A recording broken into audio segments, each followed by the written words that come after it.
taxes are the only certainty. Will 20% of people of society?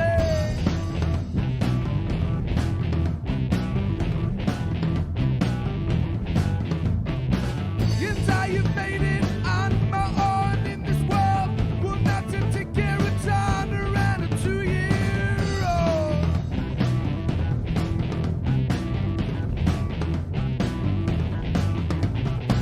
I'm gonna stop the old nation and do my own thing, and I will be king. I'm gonna stop the old nation from the self-preservation.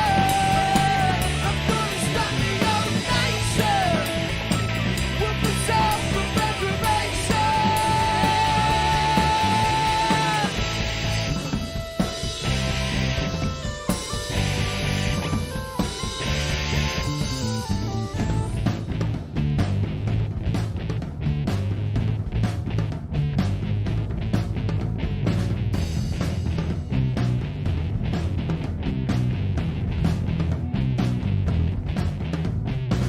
Well, let me talk a bit about the weather. You must admit it's not very clever.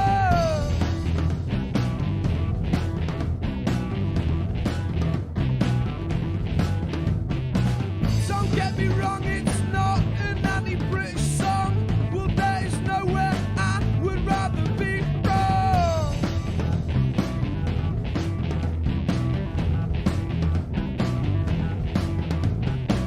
I'm gonna stop the old nation and do my own thing, and I will be king. I'm gonna stop the old nation from the self-preservation. I'm gonna stop the old nation from the self-preservation.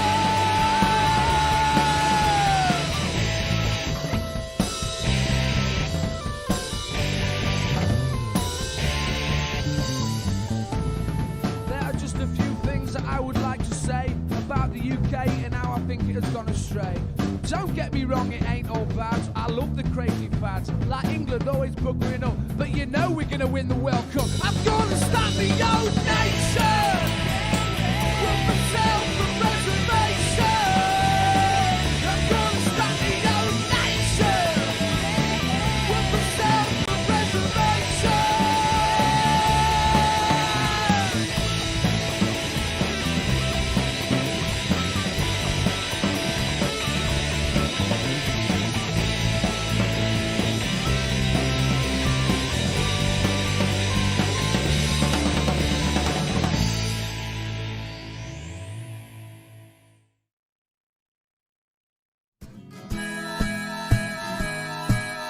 Keep the red flag flying here.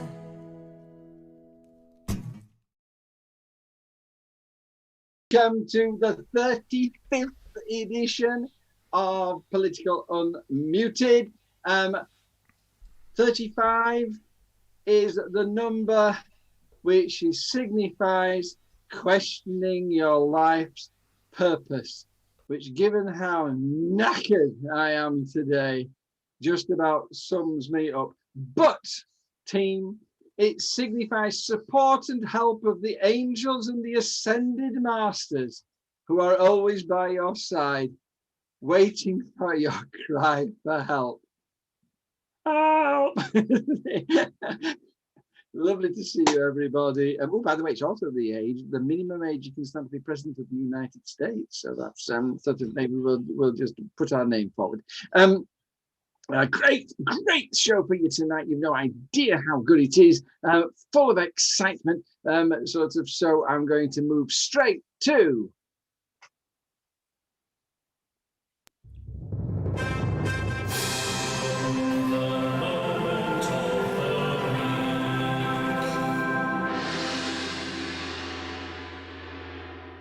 And I'm going to start with our celebrity guest who's standing in for Laura, because Laura's not feeling very well. Rochelle, the darling of the Durham County Council Labour candidate, sort of a smash hit, I might point out, at Saturday's meeting. Moment of the week, Rochelle. My moment of the week is a bit of a non-moment of the week, but I cannot not talk about it.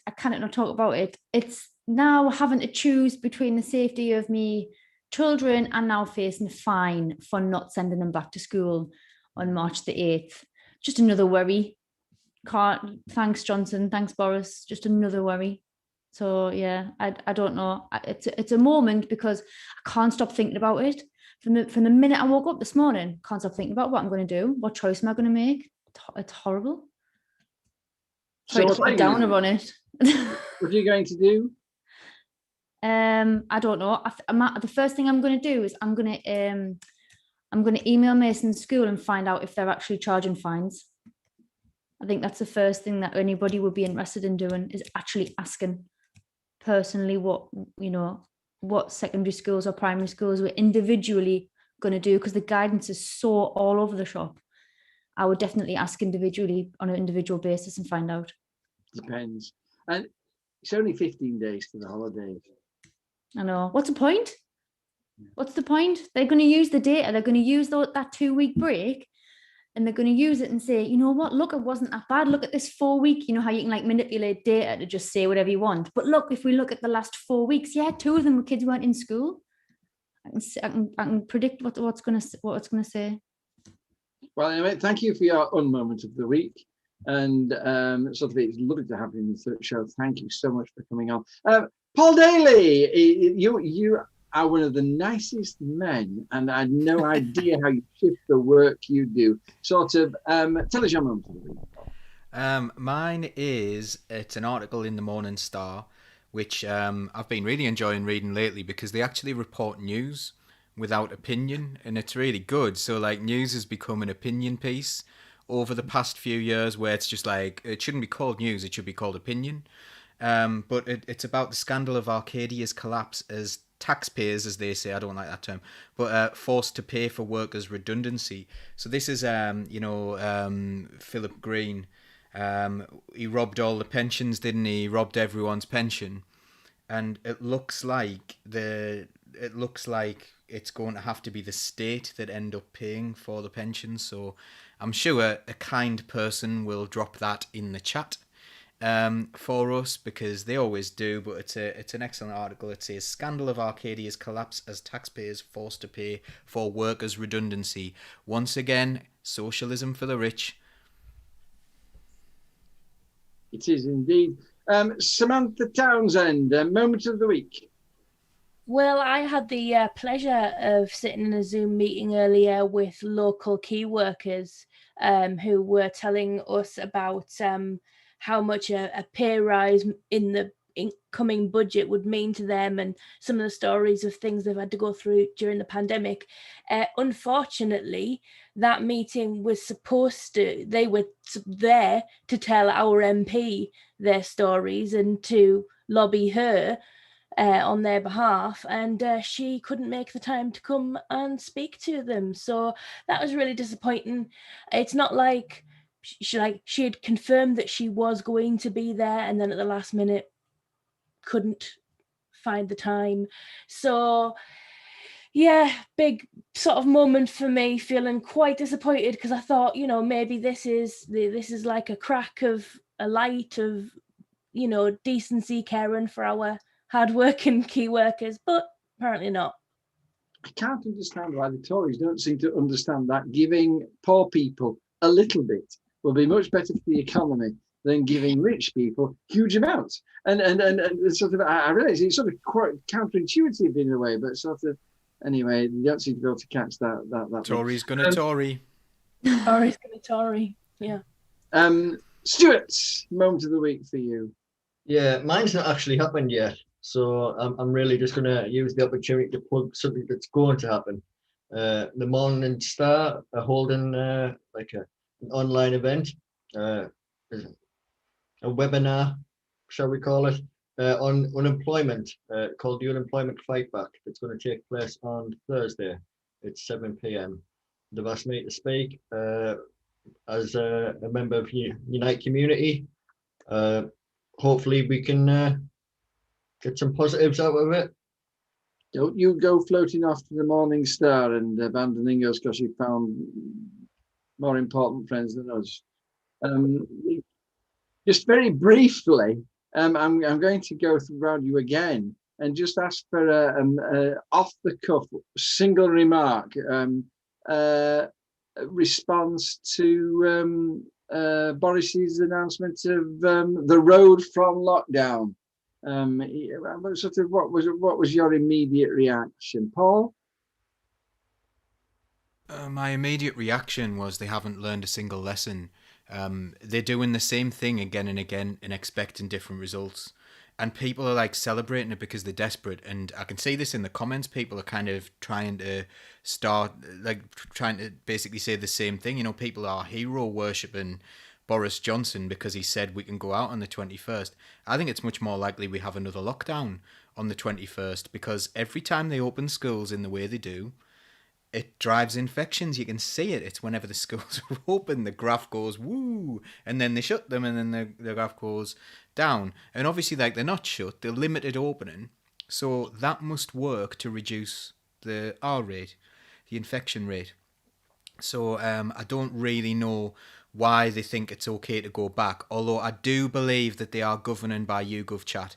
Because I don't know if anyone else does them, but you do YouGov chats and it tells you instant results.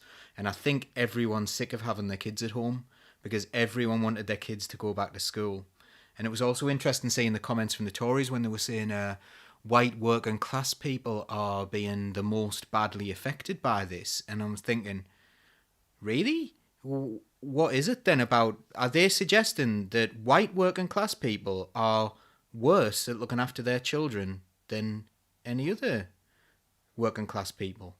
Is that what they're saying? Are they saying it's because they're white, or are they saying it's because they're working class? I find some of the things they say absolutely preposterous, ill thought through. Interesting as well, getting comments in from overseas saying that lockdown will never end in the UK, and feels a bit like that, doesn't it? Because it feels like we might get another. Stephen Humphrey, is it on there saying he cannot understand why people are still worshipping Boris? You know, it is, Stephen, absolutely bewildering. Samantha, immediate reaction. Vaccinate the teachers. Vaccinate the teachers now.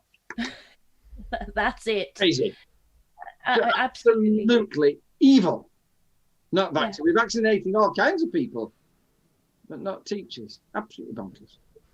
I have, I will send my kids back, but my 7-year-old really enjoys licking handrails. So specifically for his TAs, good, please vaccinate the teachers and the teaching assistants and probably the cleaning staff too. Thank you. Comes with a warning note. Rochelle, I mean, I think we know what you're going to say about it, but sort of, did you see anything positive? Was there anything that made you smile in the announcement?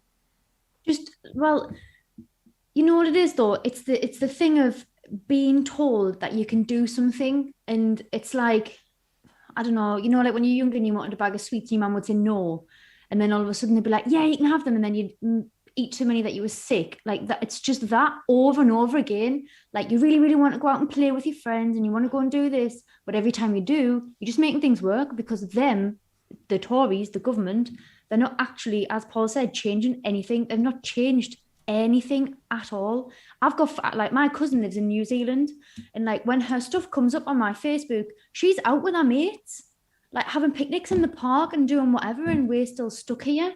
And like, what do they say? They're doing the same thing over and over again, expecting different results is madness. And like, I feel like repeating myself all the time when I say it's never going to work. How do they not feel the same? How do they not think that they do? Like, who's telling them that they're doing something good? I have to say that there's people on the things they're saying. The people are only happy because they're just so fed up. It's desperation. Stuart, were you horrified or pleased? I kind of chuckled at some of it because you read through some of the language and you get that kind of, disappointing parental chuckle at it because it's so, nonsensical. You read through one of it, it was like 30 people allowed outdoors. It was like, as in the entire nation, there's only 30 of us allowed out at once? Or was, if you go to a park, is there only 30 people allowed in that park? There was just no thought put into the language used. It was nonsense, a lot of it. Musa, why are people not more outraged? I do not know. They're outraged at people who complain. The outrage is at people like us who question. How dare you say this? What's the NE logo? NEE logo. New, I think, probably a New, typo. my new logo, yeah. Sort of the eyeless logo, but pretty damn cool. Was that you, Rochelle? Did you do that? Yeah. I am just so proud of that. It is just so cool and sort of much cooler than I deserve. And God bless you so much. Right, anyway, it's time for. Now it's time for the big story. This week, people will return to me telling you some things and you voting for them, because your ability to suggest what you wanted us to talk about had dwindled to zero last week. So it serves you right. And so that we'll try and return to self-determination later, when you're good and ready for it. But to sort of last week, we said we want you to do it for us, John. And so I did it. And the top story you wanted, reflecting the people who were voting, is Keir Starmer's economy speech. Now, he gave a big speech on the economy. It's actually, we haven't published it yet, but it's very thoroughly reported on in this week's CLP newsletter, but we're going to discuss it and what he said. Paul, first of all, just start by telling us something about what he said, so you're not talking in a vacuum, and then briefly just tell us what you thought about it.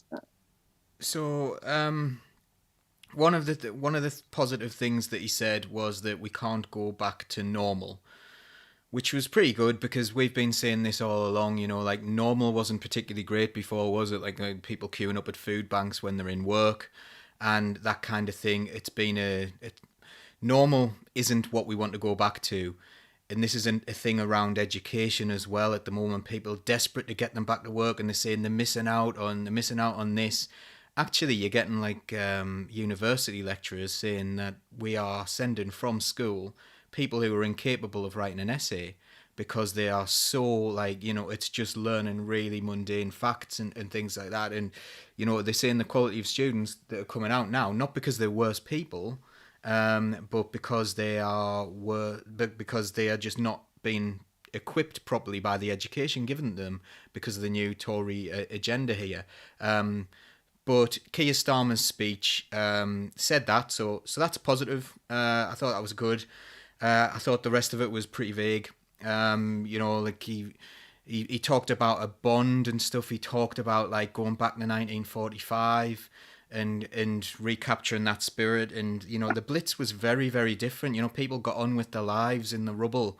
And only 40,000 people died in the Blitz, which is a lot of people. A lot of people died in the Blitz, but there's 120,000 now and counting. It's a different situation, and it's a silent, and there isn't an enemy to fight. It's not that kind of thing. So I wasn't particularly keen on that kind of rhetoric. I also think, he needs to start offering something, because we're finding that his poll ratings are dropping. It hasn't gone down particularly well, as it appears. He's less popular than Matt Hancock, who we'll talk about a little bit later on, which is, it's mind-blowing. It's mind-blowing how you can be less popular than Matt Hancock. There was a poll rating lately that said that was the case. He just lost in a who would be the best Prime Minister, Keir Starmer or Boris Johnson, to I don't know. So things aren't particularly going great. I think what we know is Keir Starmer seems to be trying to do more internally in the party, which is really strange because he wanted to bring unity.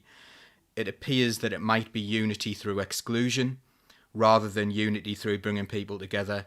And we've seen what's happened today in the Liverpool mayoral election race, where he's been where the candidates have all been ruled to not be adequate candidates, despite the fact that they'd all passed rigorous testing before that.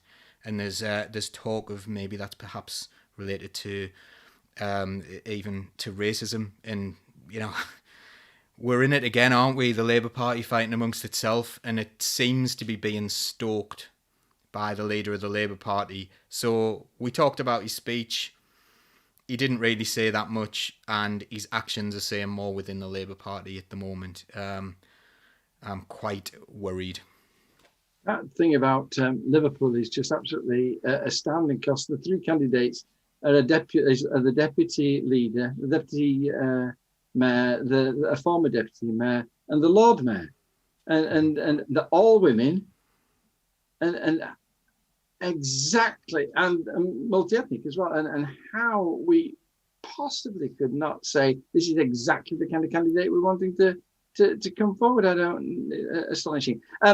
Anyway, let's talk about the sort of Keir Starmer's vision for the economy. Rochelle, it wasn't. He didn't say nothing. There were things in there. Was there nothing in there that you could find to get behind as a Labour member? But there was loads of little snippets. There was loads of the beginning of the sentences that I thought, yes, and then it got to the end of the sentence, and it's just not quite there, is it? It like, I don't even know if the idea is there. I'm still waiting for like the big "this is what we're going to do" speech, and I still feel like it hasn't come. I mean, he has got a thing out there saying that we've got to make sure that the future is different to the past. I mean, surely that's something we can all get behind. Samantha, what did you think of it? So I'm gonna cop out a little bit and read some comments here. Yeah. No, I am, and I'll tell you why. Because I started a new job this week, and I can't get sacked on my first week, right? I'm not going to tell you what the job is, but talking badly about Keir Starmer on social media anyway. So Michael Murphy says he's in opposition during a pandemic. It's never happened before, and I feel that a lot of members are not happy to win the next election if it means that Keir Starmer is no longer the leader of the Labour Party. So Michael thinks that we might engage in an act of self-sabotage in order to not win the next election, to try and oust Keir Starmer. Could I quickly come in on that one? Do you mind if I do that? Thanks. I'll save you a little bit. I think that, I respect everyone's opinion. This week, I have had people who are not from. I'm obviously in the left of the party, and I'll never say otherwise. But we tried to get behind Keir Starmer, and we did, and he hasn't really engaged with the membership. He started suspending a load of people who were in positions like mine, and not me yet. But it wouldn't surprise me, and I do look for that letter quite regularly on the doorstep, to see if I'll get suspended for something, even though I haven't done anything. And there's this war waged on his own party. It stops people who want to get behind him getting behind him. And the other thing is, I've dealt with phone calls this week, not from people from the left of the party, just hard-working people, county councillors, people who were really friendly with Tony Blair, who who I've always got on really, really well with, because I don't judge people on the politics. I judge people on what they get done. Really worried about the fact that there's this new layer of accountability that is the General Secretary. He decides whether people are a good enough county council candidate or not. And that's coming from people not from the left of the party. That's the right of the party are worried as well. All members are really, really worried about this. So this isn't a factional thing. This is what are you doing to the members? And it seems like they're squeezing members. They're employing Peter Mandelson, who is Epstein adjacent, which is really, really worrying. And then they're talking about well, this is my moral code. This is my moral code. This is what I'm going to do. And he talked about that a lot in his speech. I'm going to do this from a moral point of view. And then you employ Peter Mandelson. Come on, get a grip. Samantha, coming back to you, Michael Murphy says get behind him and stay behind him through gritted teeth to get these Tories out of power. What is your response to that? I mean, I'm really trying. I've made my bed, haven't I? I'm a county council candidate, as is Rochelle, as is Stuart. You know, this is our team. We are working really hard to win the county council elections in a few months' time. And we will do that, whoever is the leader of the Labour Party. I would like some policies to get behind. Let's start with that. Let's have some policies that are nailed down. Going back to the speech, did you see any policy? Because I did. I saw some stuff in there that I can get behind. Sort of at the end of austerity, yes. Insisting that they keep the 20%, a pay rise for the £20 on universal president, a pay rise for key workers, more money into getting the youth employed and making that youth, is it Kickstart work? I mean, there were some good things in there. They fell far short of 2019, but surely there was some good stuff in there that you can say, absolutely, there's a starting point. Yeah, exactly. And actually, when I joined the Labour Party, I was full of anger and frustration at feeling that the Labour Party under Tony Blair didn't go far enough. And lots of people believe that the Labour Party under Tony Blair didn't go far enough. But then I started looking at the things that did happen that had a hugely positive impact on my life, like all of the funding in education that I benefited from, all of the short waiting times in A&E that I benefited from, Sure Start, the education maintenance allowance. So I think, I really, it's what Michael said about the fact that, you know, left is, what's that word? Not subjective. Yeah. So left is anything. This government is a really far right government, and we need to get rid of them. Like we have got people who have been raped, being cross-examined by benefits workers to see if they can get child benefit. You know, this is a really grim time to be alive in the UK, actually. So we really do need to get rid of this government. And we do need to look at what can be done where we are right now. And there's a lot of time till the next election. Who knows what will happen? Thank you so much. Well done. And a very wise and political statement. We need to watch our step. Vonnie Hardman's on, and she sounds annoyed. So just walk your shoes very straight. So I'm terrified of Vonnie Hardman. Stuart, did you find anything that inspired you in the speech, or were you just sort of despondent for the future? I mean, there's real content in there. There's things that people want, but I think we have to, you know, as people in politics, you kind of need to understand the difference between mobilizing people and organizing people.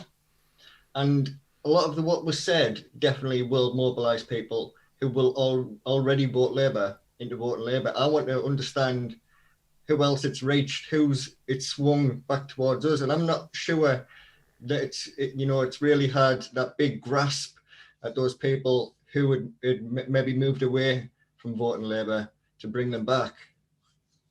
I think there was a bit of a missed opportunity there. I mean, what Michael Murphy is trying to point out here is that in little incremental gains, just a little swing, a little swing, a little swing. I mean, sort of what you seem to be saying is that prove that it had any swing effect at all. Absolutely. Thank you everybody for your comments. And now she's laughing at me. Well, that's good. I feel a lot more confidence. Thank goodness for that. Let's move on, because we have three very, very big stories to come up now. So I'm going to move on to...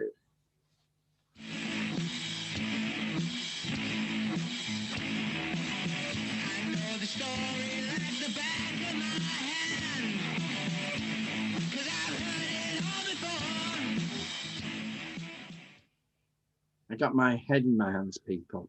last week because I said, go get the vaccine. If you can, get it. Don't be silly. Oh my goodness. I was just swamped by anti-vaxxers. And I have to say the first wave of anti-vaxxers had points to make and things to say and they were polite. But the second day the nut jobs were out in force, and basically their answer was just swear words. I was this and I was that, and in the end I had to bring it to an end. I will not stop saying things that get me into trouble. But anyway, here's the question: should the COVID vaccine be mandatory? And my son came on and he said, it's absolutely crazy that we're just not making people have it, whether they like it or not, because the whole point of the vaccine is lost if too many people refuse to take it. None of us might as well take it. Sam, should the COVID vaccine be mandatory? So I am pro-vaccine. I am pro this vaccine. I think everybody who can get it should get it. But no, I wouldn't come down the line of saying that it should be mandatory. And there are a few reasons for that. First of all, making it mandatory wouldn't necessarily fix the problem of not enough people getting it, because making it mandatory then helps people who are anti-establishment and anti-vaccine further their argument that, they're making us do it and spreading that misinformation and distrust. So it's not actually 100% certain that would have the desired effect. We also have to look at the long story of how medicines have been developed and how different groups have been mistreated through medical science over the years. You will get on the news, they will say there's a lower take up among B and ME populations, and there's no explanation for that given. And there's a big sort of blind spot in the collective awareness about the fact that we literally chopped Black people up to find out how the human body works. A lot of what we know about modern medicine, and particularly childbirth, involved cutting open pregnant mothers because it was believed that Black people didn't feel pain like white people did. So we can't then turn around to these people and say, oh, we know what's right for you now, take the vaccine, because people have got a very good reason to distrust medicine. Okay. And also you've got to look at the statistics about which ethnicities have been tested on and all this stuff. If you can't show people the evidence black and white in front of them, it's very hard to win them over. And I think it is a game of education. A lot of people don't realize that where most vaccines happen over years and years and years, and that's because most of the time is taken up finding the funding and getting people on board, and there's huge gaps of waiting time, where these vaccines, there were hundreds of vaccines all made at the same time and loads of them chucked in the bin because they didn't work. where you can't do that with most medicines. So they were able to do all of the stages of vaccine development at the same time with basically unlimited funding, and that's how come it came through so quick. So I think it's really important to go at this from an education point of view. And also that, Anne rightly says, and Jewish people during the Holocaust were used as medical experiments too, and when people have got this generational pain that they live with, you can't just turn around and go, no, we know better, have this. It's just not the way around it. So I think you've got to respect the fact that it won't be for some people. On the other hand, like you say, there are people who this is a crusade of theirs. There are people who are 100% anti-vaccine. I've got autistic children. I have been told that it's my fault they're autistic because I allowed them to have the MMR jab, and those people, there's no saving them. You've just got to, they're too far down the rabbit hole. You've got to let them get on with it. But the way we win the fight against them is being as rational and as open as possible, and not going down this really hard line route of saying, no, if you're a bus driver, I've seen the contract that's been circulated around, I haven't double checked it, but wasn't it a bus driver contract that was saying not taking the vaccine was basically gross negligence? No, that's not right. That's not fair. Thank you. And let's pick up that, Paul. Does a company have the right to say to its employees, we only want people who've been vaccinated as our employees? I mean, for instance, care homes, do they have the right to say, we have some very vulnerable people here?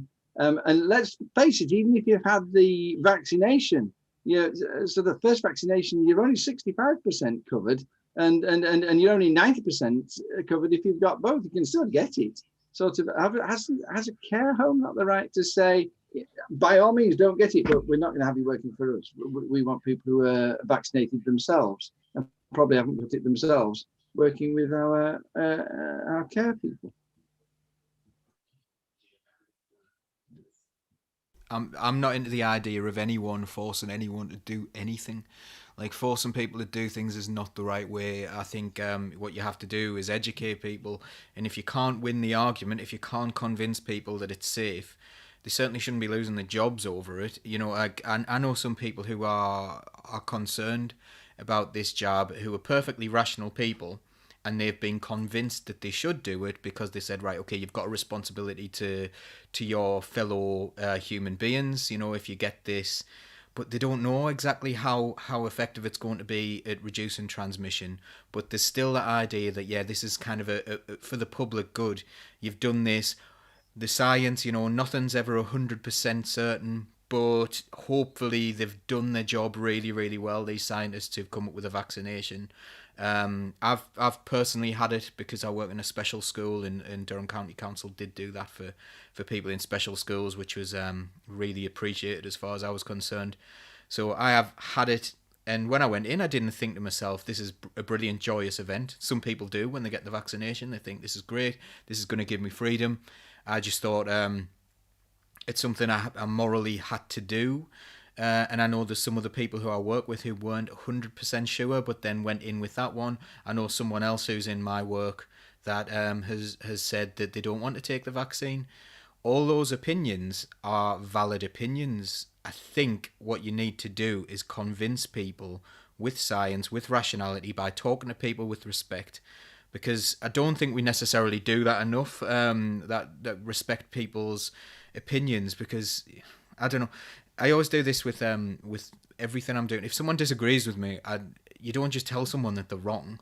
If you tell someone, no, you're wrong, then they double down and they harden that opinion. So if you can't convince people to do this thing, then, your argument might not be great. That's always my feeling on it. So you've got to convince people and try to bring people with you. And that's what the government should have been doing. They should have been saying this is going to be a great thing. And I think they probably have. It's probably one of the things they've done better, the vaccine. But, we can't force people to do stuff. Thank you. Just as an aside, if Stephen Humphrey wants to come onto the show next week, he can. Just get in touch. This happened last time, if you remember. They're all saying, you wouldn't let me on. And then when we asked them on, they didn't come on. Well, put your money where your mouth on. You're welcome next week. You can be one of the people on this screen. Rochelle's thinking, that's another frame. That's you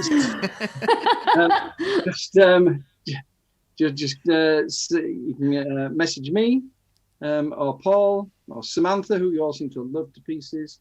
And there we go.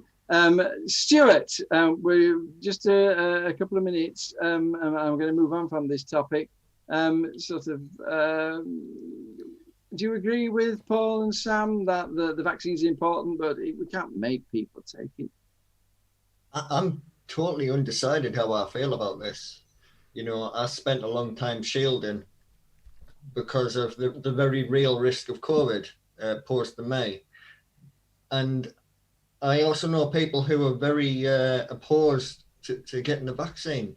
And like Paul says, there's a lot of fear and uncertainty around it. And I've just not fully made up my mind where I sit on it. There's just too much information to kind of absorb, too many opinions to take on board to come up with a rationale for it. Thank you. Lucia, I'll come to you in 2 seconds. I'm in exactly the same situation. Barbara's so vulnerable. We both had the first one, but in fact, you can still get it, and sort of.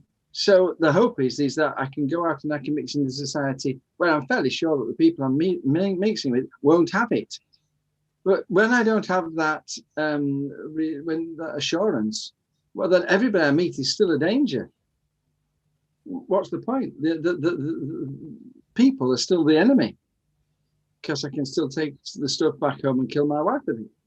And it's only when we're all safe from it, when it's gone, that you can venture out again. I'm in the same boat as you, mate. Rochelle, the last word on this. I feel the same about the vaccines as I do about testing. So, for instance, in schools, when the schools reopen, the kids don't have to mandatorily get tested.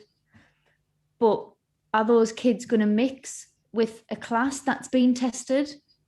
You know, I think you can't tell somebody to do one thing and then not tell them to do the other thing. And I don't agree with going hard and telling everybody, you've got to get tested, you've got to get vaccinated, you've got to do this, you've got to do this. And I do feel the same about everybody, you've got to make an informed decision. But the Tories have been so bad at getting information out. People have been making their own conclusions, and this has been going on for so long. Everything that comes out is like an old wives' tale. There's some merit of truth in it, but people would rather make their own decisions, which is fine. But it's this whole, the science has gotten lost because they're not following it. People, I only knew somebody who had the vaccine when Paul had it. So my encounter of people getting the vaccine is very, very low. So I do think it depends on who you speak to, and everybody who's like alone in their house watching the news or watching propaganda or watching people's like fake opinions on social media. It's very dangerous. And I do think that people may misunderstand what the vaccine is about, but they make their own decisions. And I think, you've got to respect people's decisions, because I wouldn't like somebody to force me into it. Even though I would get it. Thank you for those comments. I think we all agree. You can't make people do it. So you would wish you would do so voluntarily. Rochelle, it's your picture. It's your question now. And you've got the wonderful Matt Hancock, sort of who gives all his contracts to his friends and his pub landlord, and then is found in the High Court to have acted unlawfully.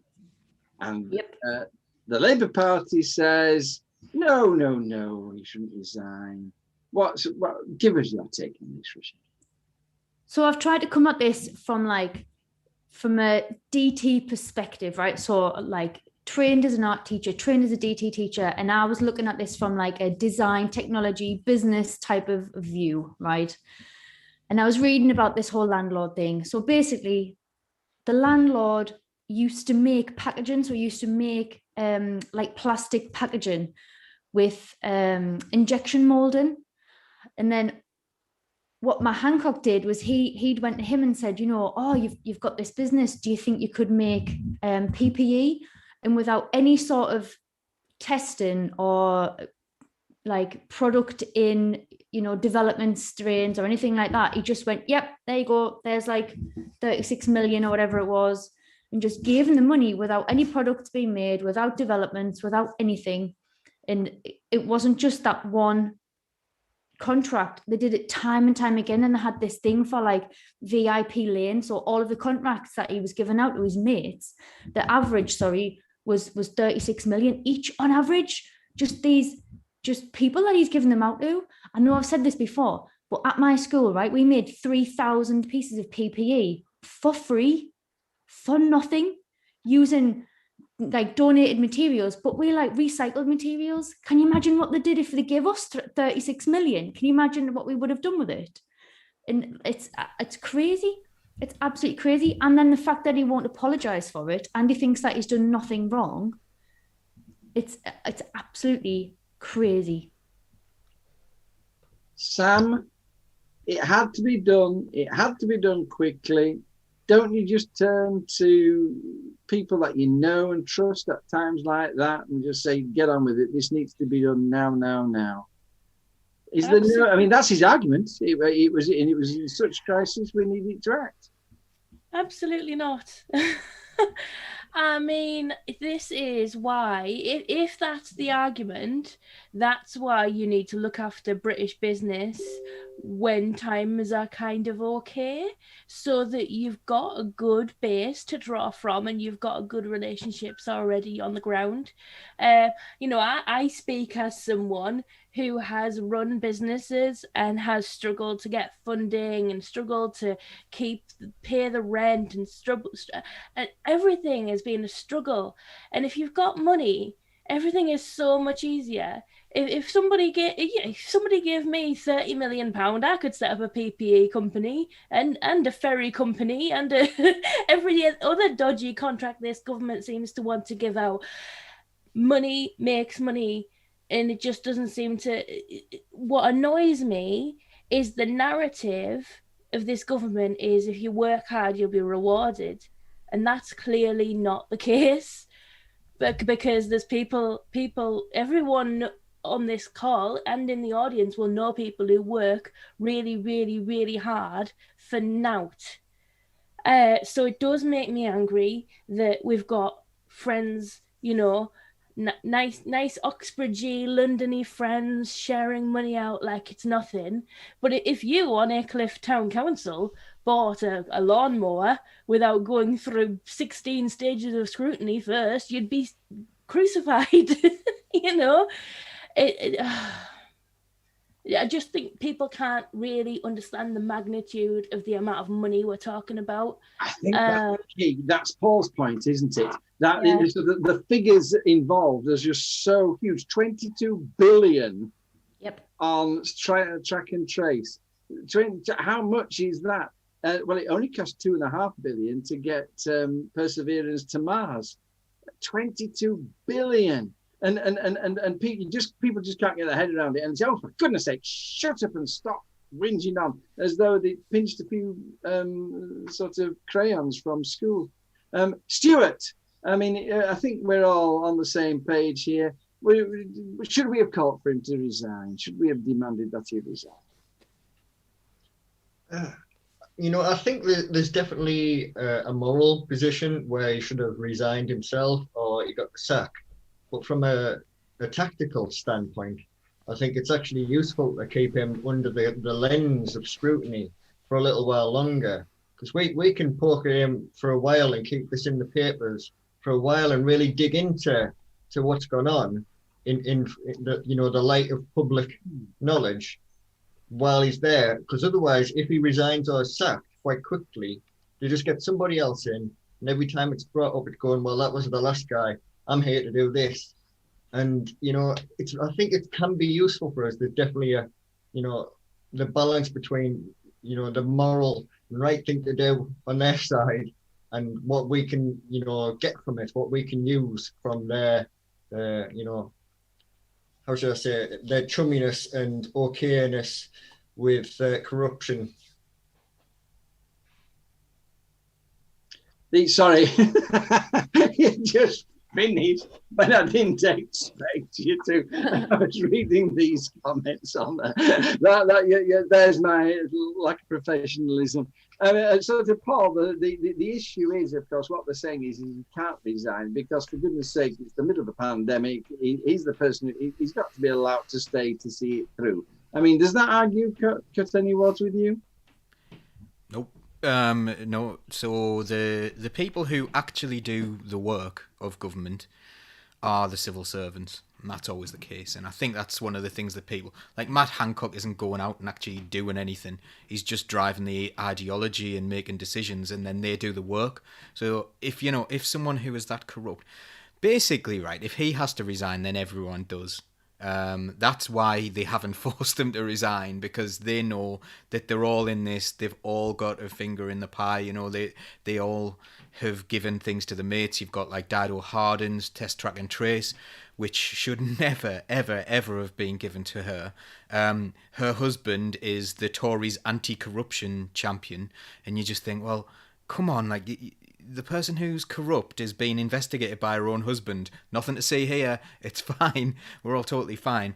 But if you look at it as well, like one of the things that Keir Starmer agreed with regards to Matt Hancock was that Matt Hancock was sort of a technicality. And the interesting thing for me is when you read the Good Law Project's review of that, he tried that in court. He was like, it's just a technicality, and the judge was furious, absolutely furious at him, and says, no chance. We're not going to accept this as a technicality. It's not a technicality. It's unlawful, and it's extremely serious. And if you look at it as well, if you look a little bit more deeply into it, one of the things they did is they actually told the PR department of 10 Downing Street, told Matt Hancock, told the people who were running it not to publish this. So it wasn't published because they deliberately delayed it. They were made aware, they made themselves aware using their internal mechanisms in the Department of Health. Actually, we're going to be late for this, so let's get it out. And they went, oh, no, we need to get ahead of this PR-wise. That's why they took the decision not to put it out, and they thought that given a bit more time, they could maybe spin it so that there isn't such a public outcry about how it's being done. That's how serious it is. This case is ongoing. This will continue to go. He's done something that is unlawful, and the least I would expect from an opposition leader is to go, hang on, this is serious. Like, Keir Starmer sacked someone for a tweet. You know, he sacked someone for a tweet that said Maxine Peake was a diamond. You know, he should be breaking the law pretty seriously, or doing an unlawful act. I know there's a slight difference between that, but that's where we are at the moment. He was on Piers Morgan, and Piers Morgan was saying to Matt, he was going, you need to apologise. You need to apologise for what you've done. You need to own up what you've done. Say that you broke the law. That's the least we want our members of parliament to do, to keep the law that they make. And then, you're skirting around it. And he categorically, Matt Hancock, would not apologise. He would not own up to it. And then he was going, I just want people to thank my team for the work that they've done. I turned it off. I couldn't listen to it anymore. Like, the arrogance of that man. I think that, just bringing this to a close, because we are running out of time. Sorry, Rochelle. I think Ronnie Houseman hit the nail on the head for me. Boris Johnson should be sacked him. We shouldn't be calling for his resignation at all. Boris Johnson. We actually did a poll on this on Socialist Think Tank, and it was 1% of people thought he should not resign or be sacked. So the choices were he should have resigned, or he shouldn't have resigned, or he should have already been sacked. And I think it was something like 30%. 30% said he should have been sacked, and 69% said that he should have resigned. So that's the way people. I think the poll was around nearly 400 people. So general opinion. And it shows the power and reach of Socialist Think Tank. Last one, Stuart, cladding. I may not get to ask all three of the people. We are running out of time. Cladding. What needs to be done? Tell us all about cladding, why it's an issue, and what you want to do about it, Stuart. This time why it's an issue is that there's loads of dangerous cladding all over buildings across Britain. And why it's in the news again is the government's announced a new £3.5 billion fund to get some of this dangerous cladding off buildings. Now, it doesn't cover all the buildings or all the work that needs to be done, and it's caused some tensions even within the Tory party, given how the public reacts definitely towards people dying in a building that's been on fire because of cheap building work. So basically, any building over 18 meters, which is about 6 floors, they'll have access to funds to get the cladding removed, but there won't be funding to get any of the other safety work done. Buildings below that height, they'll have to take on a loan, which the people are unsure about it, as it's the numbers don't quite add up, because the government said something about a 50 quid maximum payback, but if the job costs 50 grand, you'd be paying it for 83 years or so. So it's really crazy, you know, it caused proper uncertainty again. And I think looking at some figures that had come out that give you an idea of the number of people that actually need this fund made available to them to make their homes safe and sellable and, you know, to feel secure at night. They need about 15 billion quid. And the government's put forward 3.5. Terrible. Rochelle? Weren't they just gonna try and outright put it in their rent or something? I'm sure I read that somewhere, that they were just gonna try and up their rent and make them pay for it, like regardless of whether they wanted to pay for it or not. Like, you know, the people who part or partly own their homes. Well, they don't know if this loan system is going to be for the leaseholder or the freeholder. They don't know who's applying for it. They know that it definitely will only cover the cost of the cladding, and there's going to be, you know, other costs that will be then pushed onto the leaseholder or freeholder.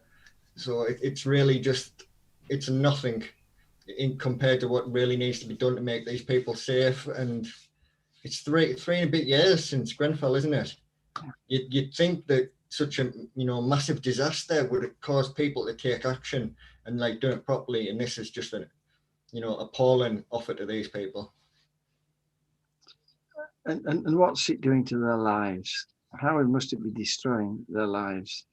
I mean, you can't afford to have anything done, so the choice is between ruining yourself or never sleeping safe easily again. You can't sell, can't get out, run away.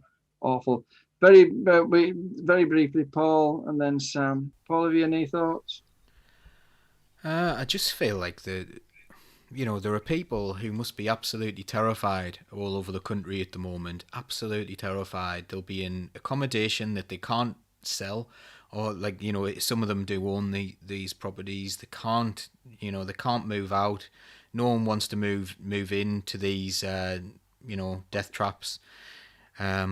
And this has all been done in the name of profit. This has just been someone skimming off what they can from a system, and it's been condoned by the government at local level, at national level, and the court case keeps on showing more and more that they were very, very aware of what they were doing, very aware of what they're doing. This is not like sort of, oh, we didn't know, this wasn't good enough. Like, they were deliberately misleading people, and I just think it's just disgusting, absolutely disgusting. And there seems to be no desire to put this right.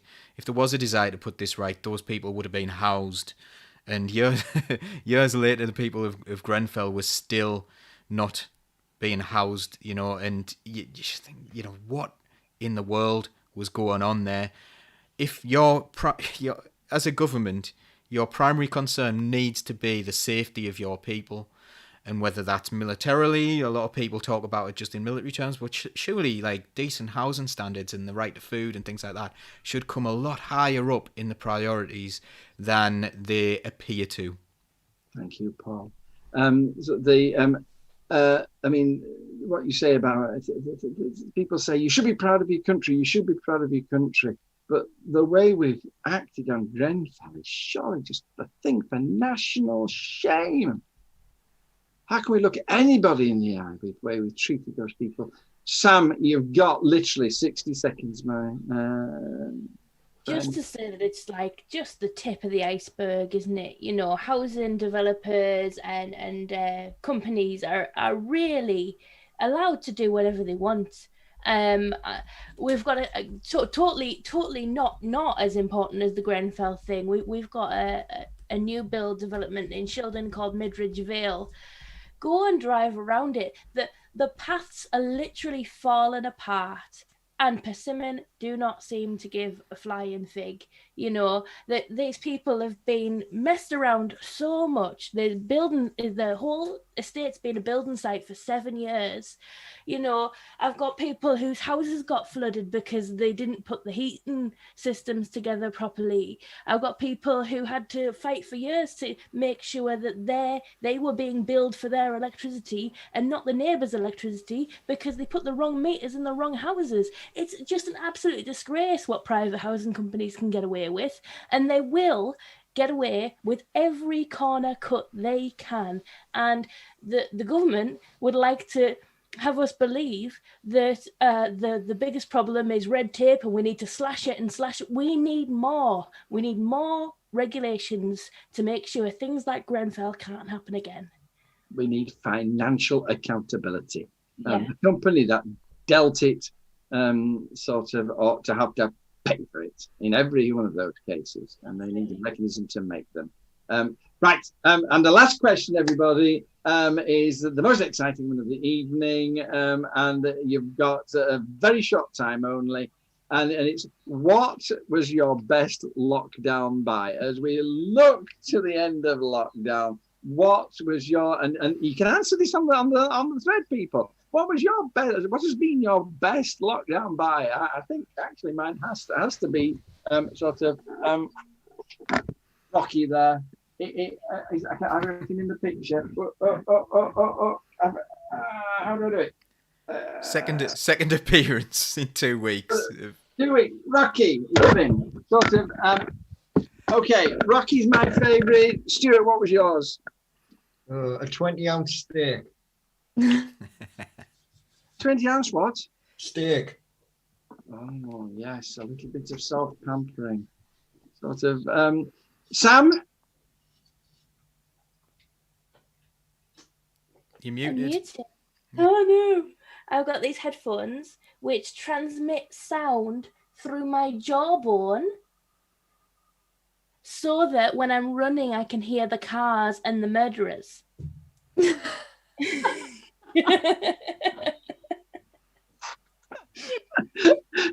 Sort of. I mean, as you get better and better at running, you're less and less likely to be murdered because they won't be able to catch you, will they? That's the benefit of training. Rochelle, your best lockdown buy? I bought a motorbike. I bought a 125 and I passed me CBT like the very beginning of lockdown, and I was waiting. I passed me mod 1 and waiting. I just thought, you know what, I'm going to go and buy a 125. I'm going to flip about on it, and then I'm going to practice all my maneuvers and stuff. And then in December, it was like December the 1st, I had my mod 1 booked. And then we drove up to Newcastle. Well, we rode up to Newcastle, and as we got to the test centre, I was the first one there. He turned us away because there was ice on the track, like in the test centre, and he was like, "Oh, you're gonna have to reschedule." And like every month from the DVLA, I keep getting a reschedule email, like, "Oh, I just want to pass me, test now." So, have you got all the gear to go with it? The leathers and the helmet, and I mean, sort of. I don't know whether I dare go any much right now. So, Paul. It's this. So, this is a genuine Palestinian keffiyeh from the only keffiyeh factory in Palestine. So it shows solidarity with the Palestinian people. And you can do this, and it works really, really well for all sorts of things. Like, it keeps you warm if you want it to. And I've not tried it out in the hot because there's never hot. But also, it's really, really good because you can just do that when you're out and about, and then just pull it tight, and you've got your mask with you, and it's really, really nice.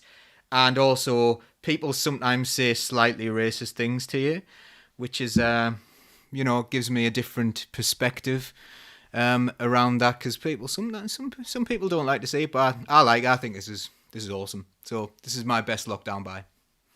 And good for eating spaghetti with as well. Okay. I'm going to get in so much trouble for that comment, aren't I? It was culturally insensitive. Please forgive me. It was just a glib aside, meant it as a joke. Well, that's the end of the first half, people. Weren't they brilliant again today? Thank you very much. So we're going to play a song, come back for the second half. Samantha takes charge, and we're a bit more relaxed. It's a bit less driven in the second half. So if you've got to go, bye-bye. Thank you. God bless you. See you next week. And if you want to come back, welcome. 5 minutes.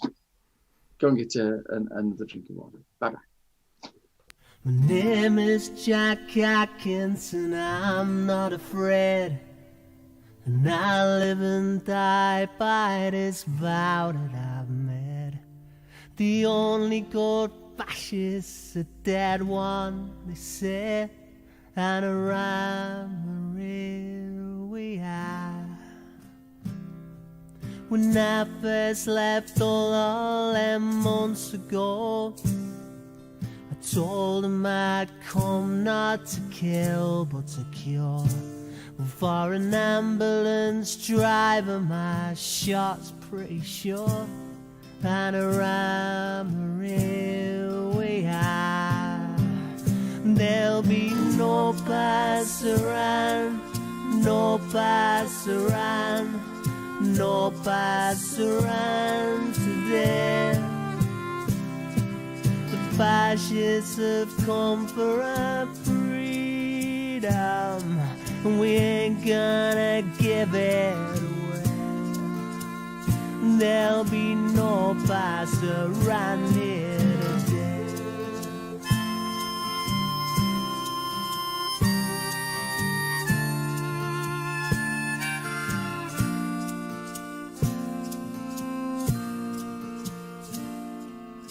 I told my mother, now mother be strong, for the left way is right and the right way is wrong. And you can stick that on my grave when I'm gone, for I'm here we are. There'll be no pass around, no pass around, no pass around today. The fascists have come for our freedom, we ain't gonna give it away. There'll be no pass around here today.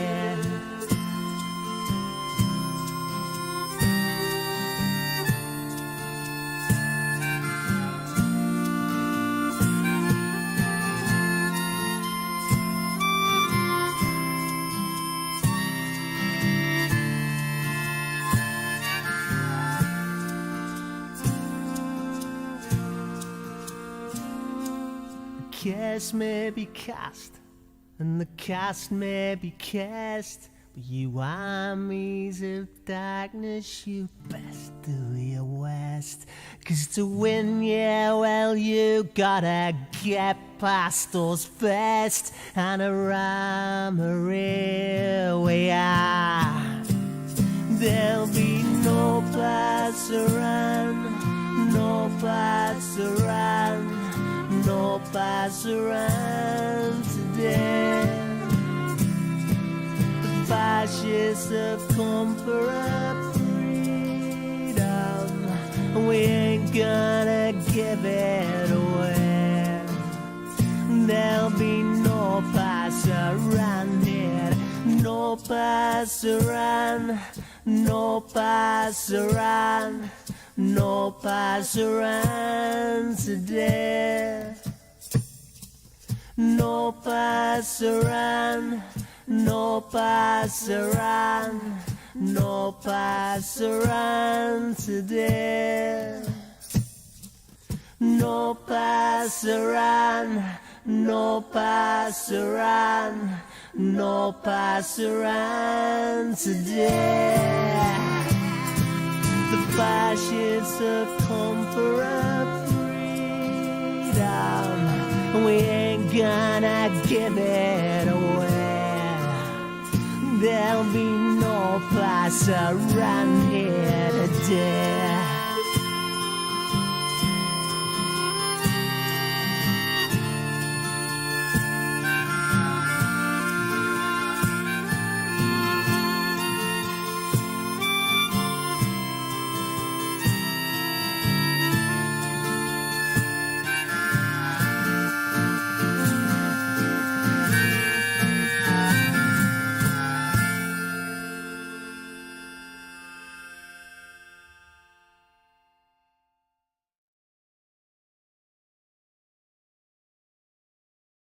Run away, quick. No, we're not on.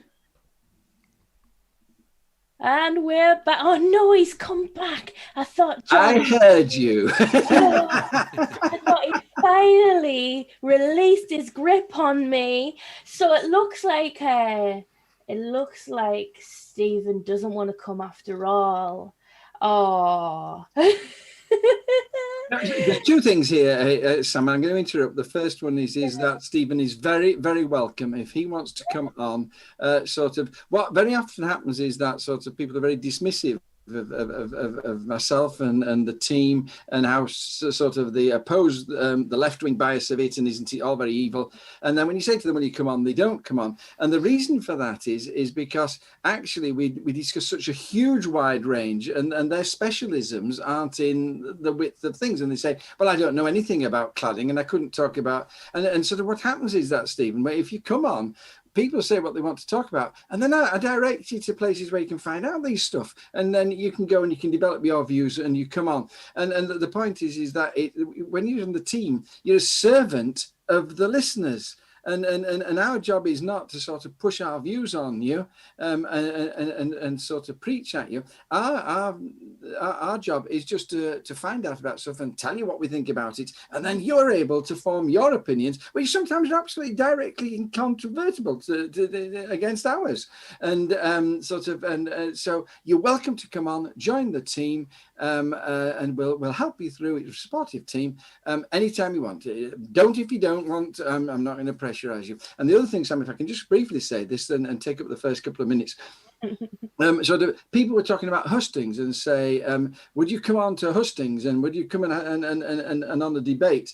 And absolutely, I'm very happy to come on to a debate, and I'll behave myself impeccably on there. Sort of anytime you want me to come on, sort of it'd have to be online at the moment. I'm afraid I'm not going to go out and sit in a radio studio, but later on, even that perhaps. But sort of, I'm happy to turn up. But what you have to understand is that when you ask me what I think about the county council and what's going on in the local elections, one, I actually know some stuff about that because I've been a county councillor for 8 years, and two, I'll tell you what I think. And sort of, like anybody else has the right to tell you what they think. And as long as you want me on those terms, that sort of, I might know something that I'm talking about, and I'm going to tell you what I think. Again, it's the same thing. People will say things against me, and that's what the hustings in. Yeah, and sort of, I've wanted this for decades. That we should have proper hustings where people who are making claims sort of out there about the election actually are forced to sit in a room and talk about their claims with other people who, God forbid, might actually know what they're talking about, and sort of desperate for that opportunity. So you set up the hustings, tell me where to be and when to be, and I'll be there. And I don't care what the audience is. I've sat in some bear pits that have tried to rip me apart, and sort of I can cope with that as well. I would love just to be on, and you can ask me whatever you want. And if I don't know the answer, I'll have to say I don't know. But it's sort of, so those are the two things. One, please come on. You'd be very welcome. We're very kind people, and we won't humiliate you or upset you in any way. We'll give you every help. And secondly, if you want me to go to hustings, I'll turn up. Just tell me where and when, and I'll go. And I'm sure Sam can cope with that. She lives in Shildon. She can cope with anything. So the fact of the matter is that I'm not, notice Rochelle and Stuart, I'm not promising behalf of you. Just ask the askers and we'll be there. I've said too much. I'm going to shut up now and hand it over to Sam. You're the boss now, Sam. Sorry. Yeah, I mean, it's this funny thing, isn't it? Because both me and John are quite visible on social media. So like we get every complaint and lots of and basically people say that politicians are elusive, and then they say, I'm going to throw down this gauntlet for this hustings with you, and I bet you won't take it up. Well, the reason you're asking me is because I'm visible, so I probably will take it up, actually. And I'm not very elusive, and I'm actually quite honest, because it's impossible to put up a pretense 24 hours a day, 7 days a week, which is my, I know there's people on my Facebook who are just there to lurk because I'm a counsellor. I know that. So it does colour what I put on there. I'm not going to put anything that obviously puts my kids at risk or anything on there. But I can't not be honest for, my whole life on social media. So yeah, it's really interesting having those kinds of objections leveled to you when you are so visible and so open, and you obviously spend a lot of time trying to explain to people what's going on. I brought something else along, another lockdown thing that I bought, which I really, really like. It is my little pancake pan. So I can like mass produce small American pancakes, which makes me very happy. Especially because I've got, like, as I mentioned, the 3 kids and the husband, and so that made Pancake Day brilliant. In fact, we had Pancake Day twice because I really like little fluffy American pancakes. Hey. Anne's asked what hustings are, and Moose has kind of come back in and thought, whoa, what we're talking about. So basically, it was a little bit of a question around, early on someone said, would John come on a hustings? A hustings is sort of like it's a debate. It's another word for having a debate, and usually these have happened in real life, where the panel sit on the stage and maybe someone from each party, maybe Labour, Conservative, whatever, would all sit on a panel, and then they may get asked the same questions, similar to Question Time. That's a bit like a hustings. And that was why we were talking about that as well, Moose. So I hope that explains to both of you what those things are. Yeah. Oh, well done. Did you see Leanne's question, by the way? I did. What historical moment in politics influenced you the most? Did you have an answer to that, Paul? No. Is that why you...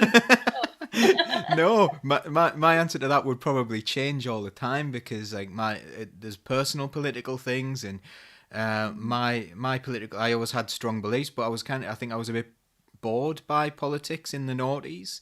Let's say, apart from the Iraq War, which I was against, that's kind of where I was. I was more trade unionist that's where I was. I was looking after people, and being in a trade union, you learn things as well. So the political education within trade unions is really good.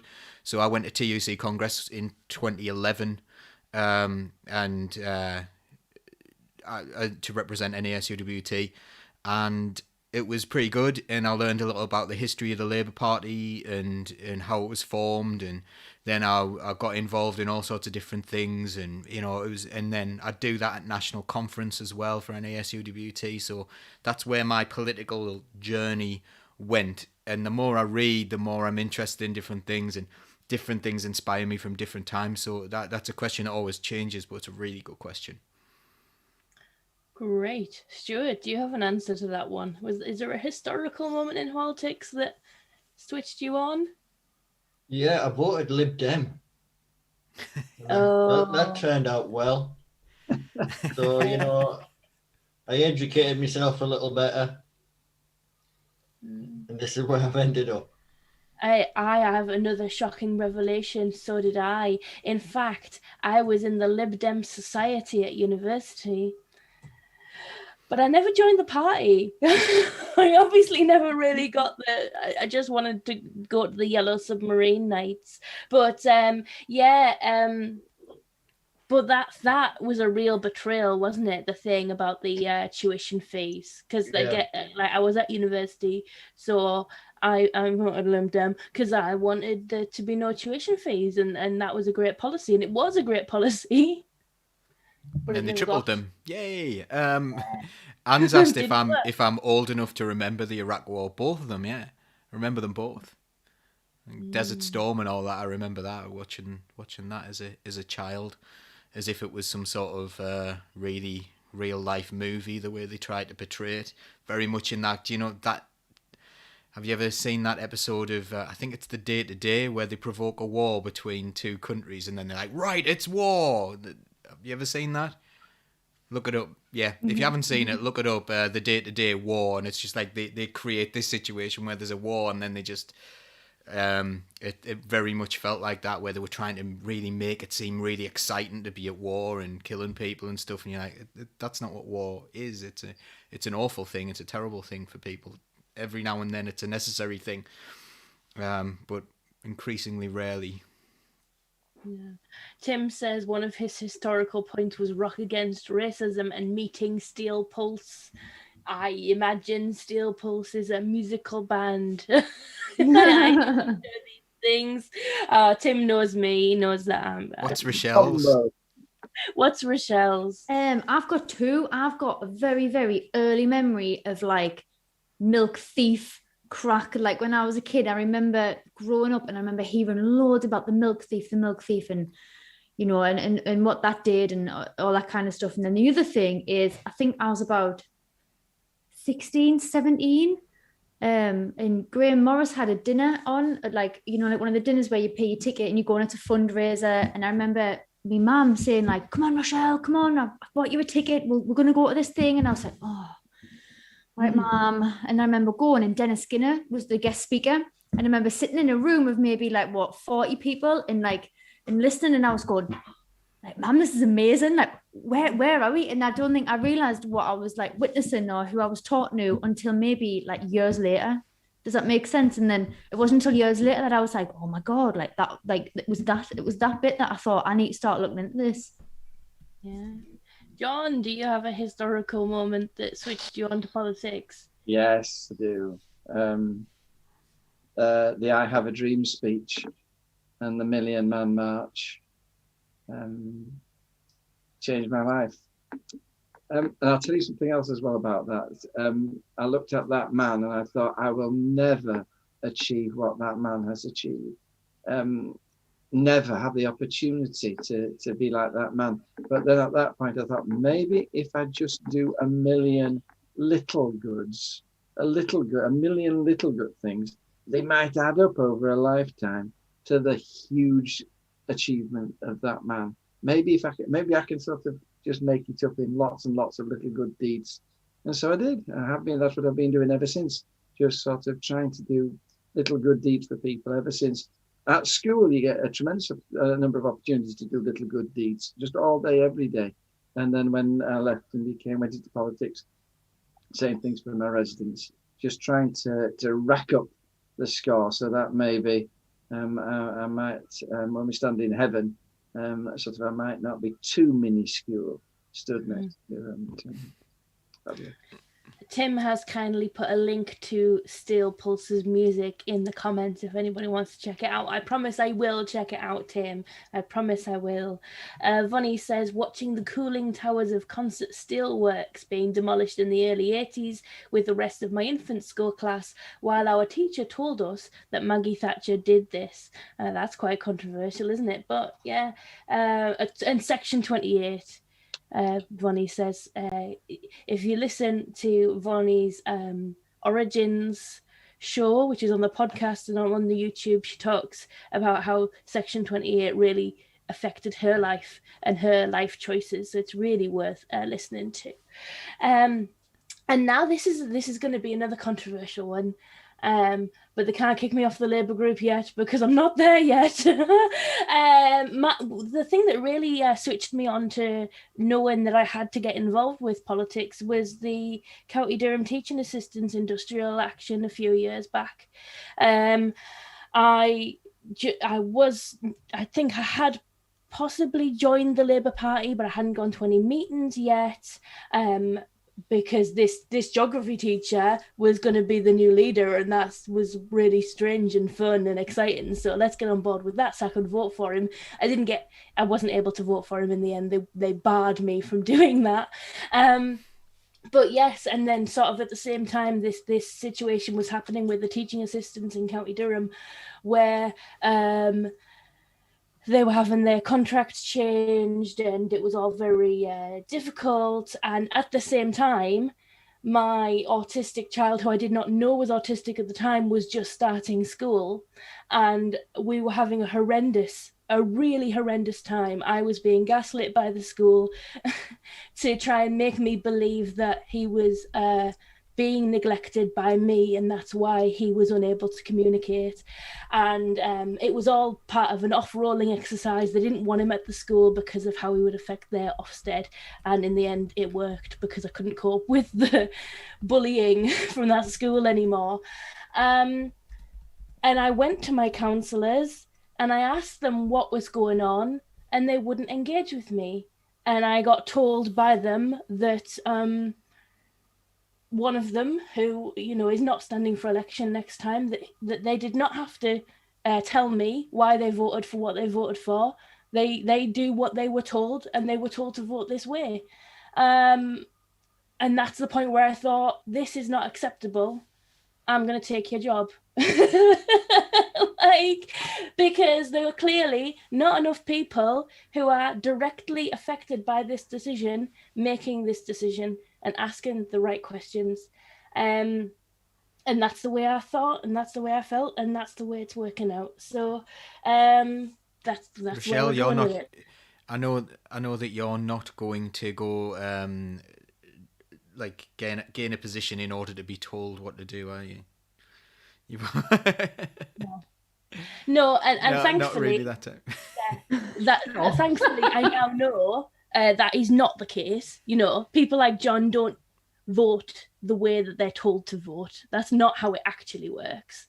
That councillor was speaking in a way that was intentionally confrontational with me because of other things. And I know that the people we've got standing for election this time are brilliant and deeply care about their communities. We've got lots of people who are coming from grassroots community organising who want to make a difference in their communities, and I really hope we get elected, because it will be huge benefit for the community of County Durham, the people we're putting up this time.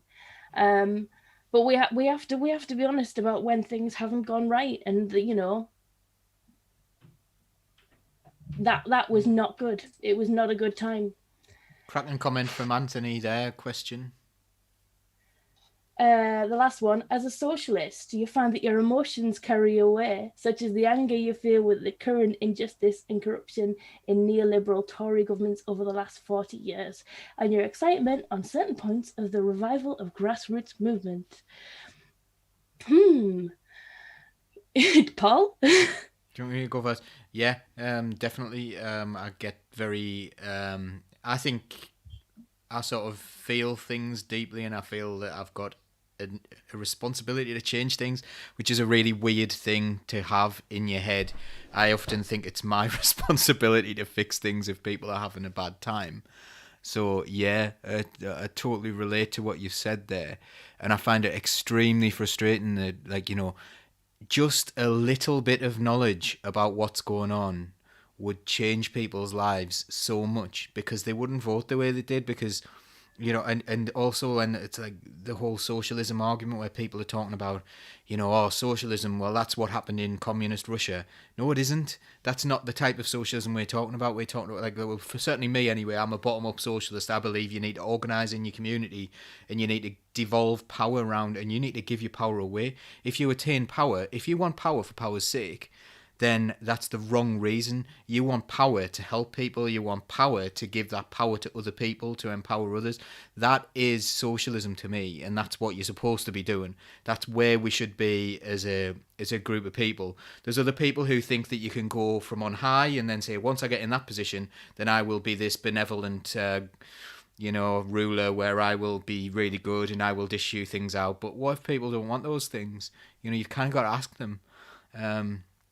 So yeah, so that's why I get excited by grassroots movements, because it should be all of us together, and I think that's one of the things that people find really difficult to suss out about me, because I keep on giving power away wherever possible, and people are like, "What's the catch here? What's the catch?" And no catch. That's just, I just want other people to come with me because we're stronger together. That's the way I feel. Yeah.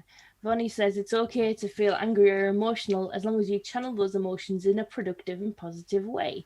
I was angry with the Govian curriculum inflicted on primary education, so I now run a not-for-profit community running creative cross-curricular workshops. I too was angered by the Govian curriculum, so I left teaching. And that turned out to be a pretty good move, actually, because it's just gone downhill from there, hasn't it?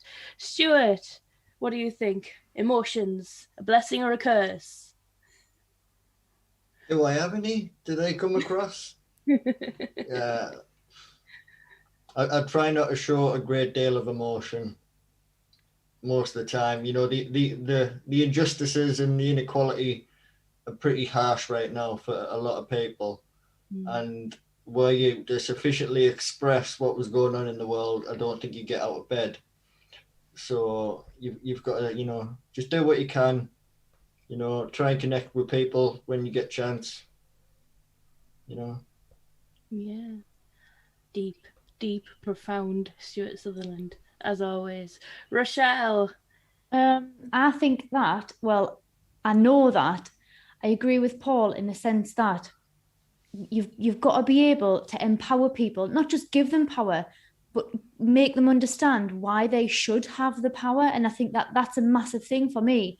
Like when people talk about things, oh well, it's got nothing to do with me. That, you know, let them get on with it. What? Let who get on with what? Like, do you not understand that every decision made affects you personally?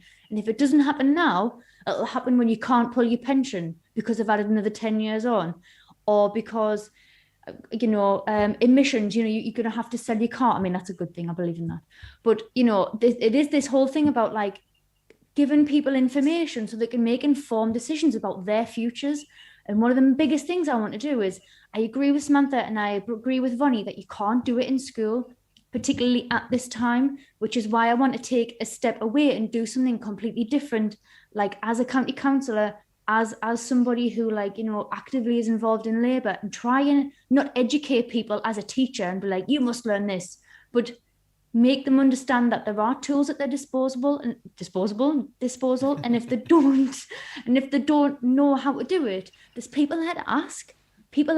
Like everybody, you know, who wants to do good in the world, like what John says, little things at little times. But if people don't know who to go and ask these little things to, nothing's ever going to get done. And it's just about like pulling everything together in one package where people understand what they need is given to them by the people who care. And at the minute, this government doesn't care about anybody. John, emotions. I don't think people get angry enough. Yeah. I come from old style politics, and where sort of, you know, you were howled down in meetings, people would scream in your face, and sort of, when you look at what's going on in the world, I'm astonished and amazed that sort of things, people aren't getting upset, and you find yourself just continually sort of restraining the anger that's welling. You must never get cross with children who lose the temper. Never get cross with children who lose the temper, because it shows they care. They give a damn. They're losing the temper sometimes about the wrong things. They're caring about the wrong things, but it's a sign of somebody who cares very deeply about something. And what you need to do is you don't try and tell them that it's wrong to lose your temper. What you've got to do is you've got to teach them how to channel that anger and to make it a force and change the world with it. And when you teach a child that, and sort of, I spend my entire life trying not to lose my temper, because there's just so much evil going on in the world, and things that are wrong. And this Tory government, I agree with Stuart,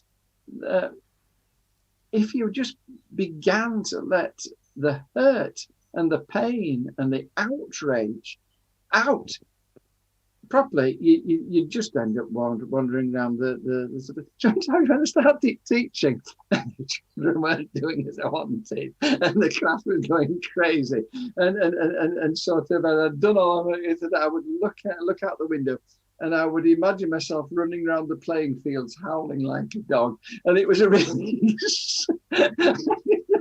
and that turn and get on with my job, obviously, and it was only seconds of a thing. But I think you would, if you actually, all the pain of those people in all the pain of the world, all the pain of those people in Grenfell, all the pain of those people who've lost ones to COVID, most of them completely unnecessarily.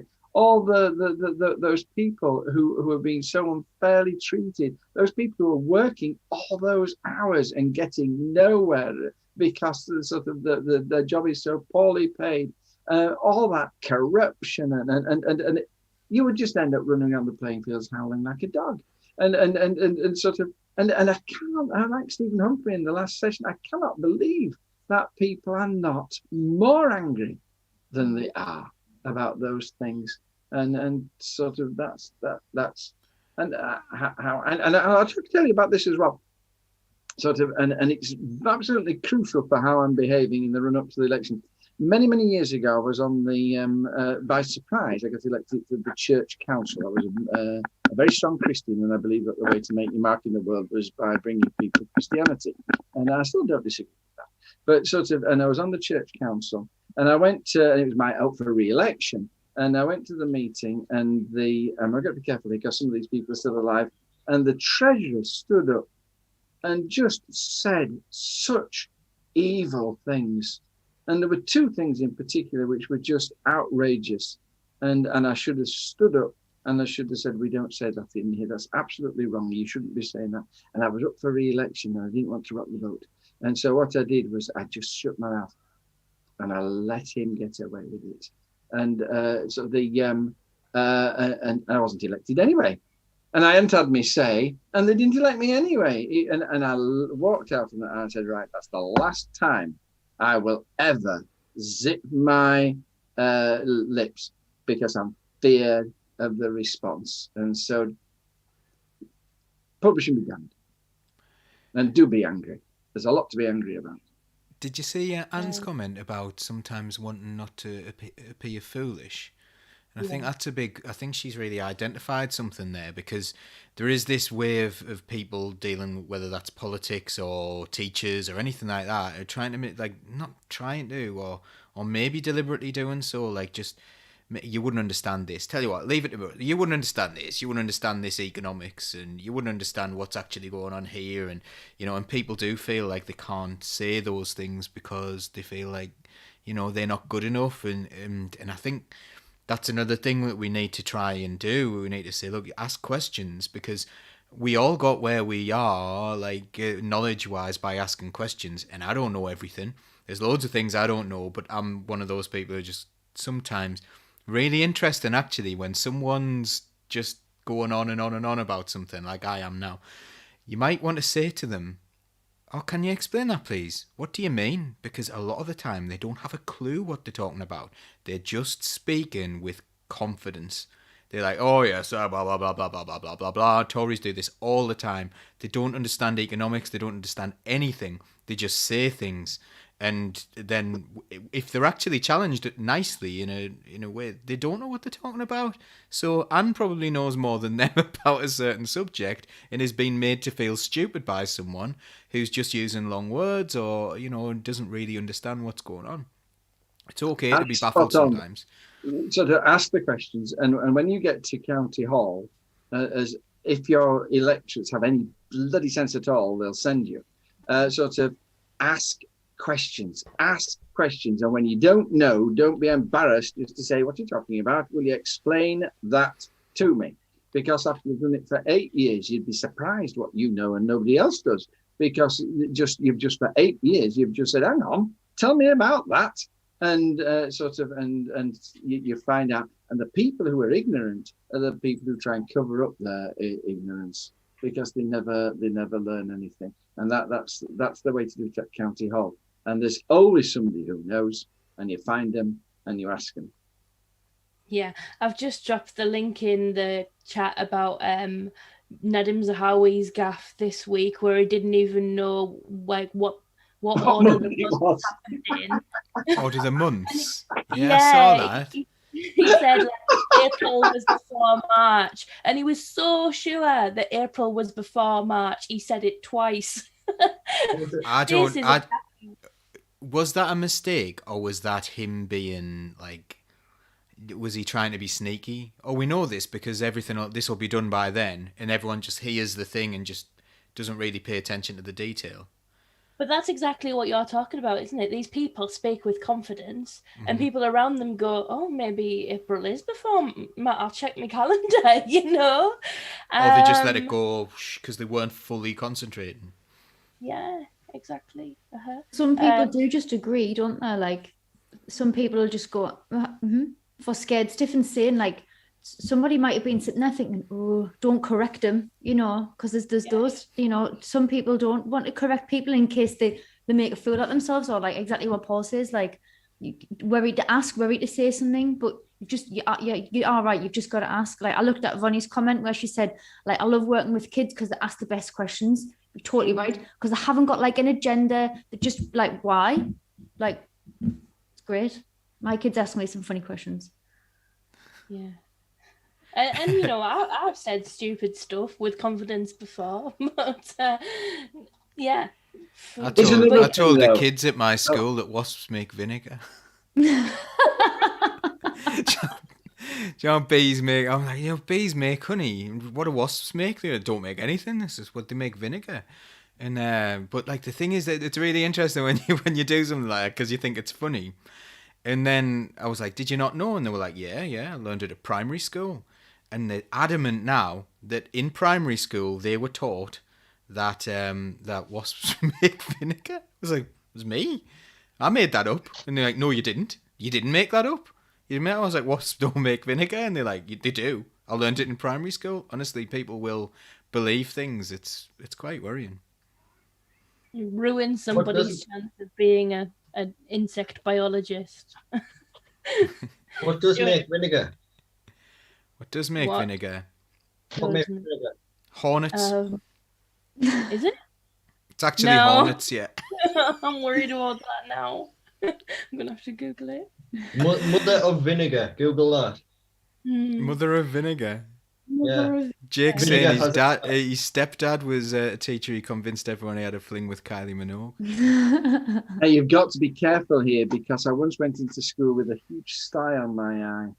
And the children said, what's the matter with you, sir? So I said, oh, my wife stumped me.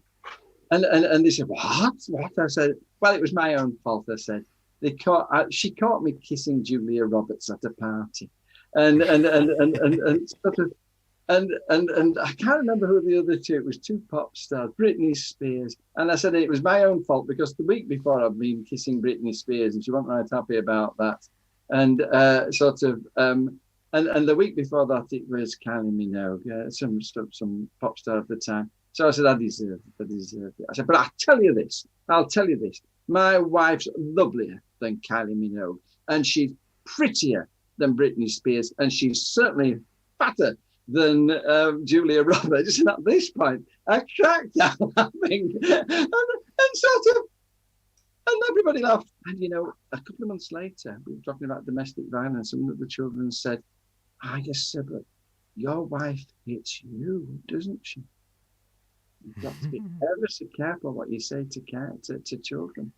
But just absolutely got hold of the wrong end of the stick completely. Didn't understand I was exaggerating, I'm making it up, and believed every word. And sort of, I presume that class still believes that sort of. Barbara thumps me in the face. Well, she is a momentum thug, isn't she? We read it in the mail. So. Yeah. Vonnie says she convinced the whole class of year fives once that she used to be a fighter pilot. She even got a daughter to Photoshop her face onto a jet fighter. That's excellent. Oh, man. So now we're talking also sandflies. Sandflies, yeah. I'm going to pick up the thing about, I assume sandflies make vinegar. I'm going to pick up the thing about emotion in politics. I think I agree with John. There's not enough emotion in politics. I think people need to decide what they want.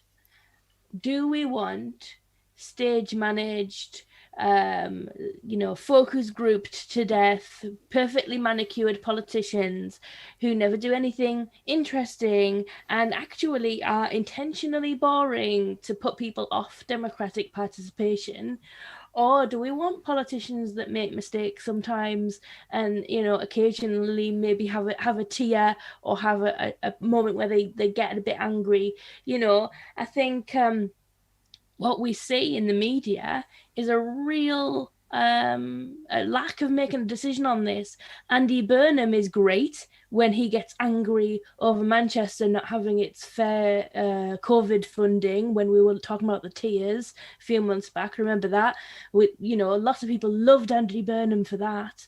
But other politicians get emotional or make mistakes, and they're absolutely vilified in the media. So I think we need to decide what we want.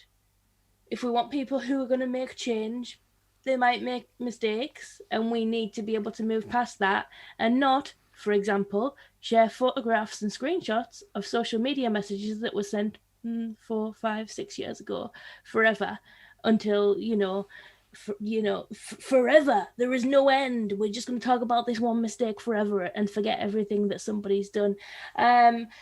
So I think I do want to see politicians being real people, and I do want to see them getting emotional.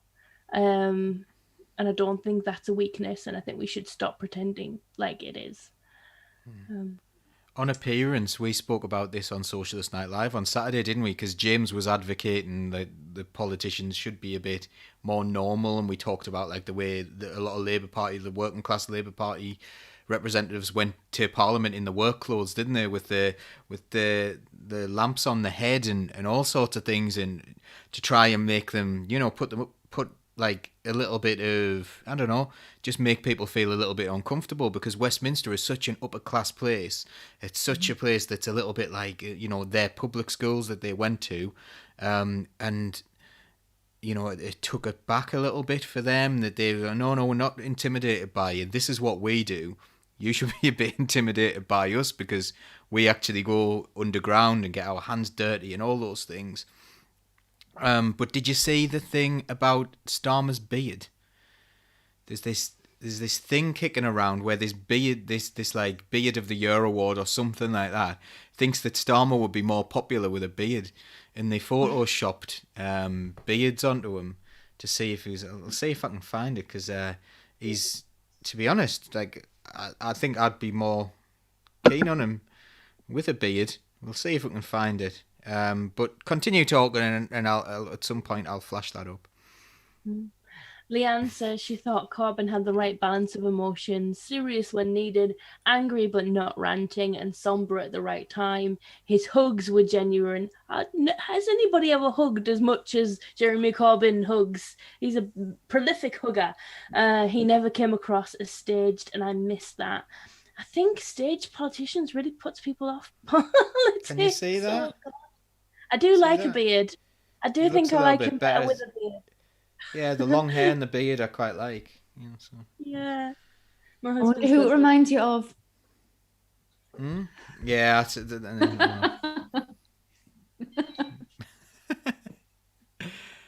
Me, we need more emotion in politics. There's nothing better than emotional speech from Jeremy Corbyn. Yes. The thing is, Corbyn used to get like quite a lot of stick for doing what he was doing. So like his team apparently used to get really frustrated at him because he would always be off doing something because he was just a nice fella. So like there was this time where he helped someone up the stairs with a pram, and everyone's like, "We're gonna miss the train. We're gonna miss the train." So his team were really frustrated. He missed the train, and then someone took a photo of it, and they were like, "Publicity stunt," and you're like. It wasn't a publicity stunt. It's just what he was like, He was a pretty down to earth person, so easy to go after, I suppose. Yeah. Wow. He was lovely, wasn't he? What a loss! What a loss! A loss he was. Circling back to some of the comments that were during the show, Mark Lungley rightly points out that we probably wouldn't have had all of this problem with these dodgy PPE contracts if Jeremy Hunt had acted on the Cygnus report in 2016. True.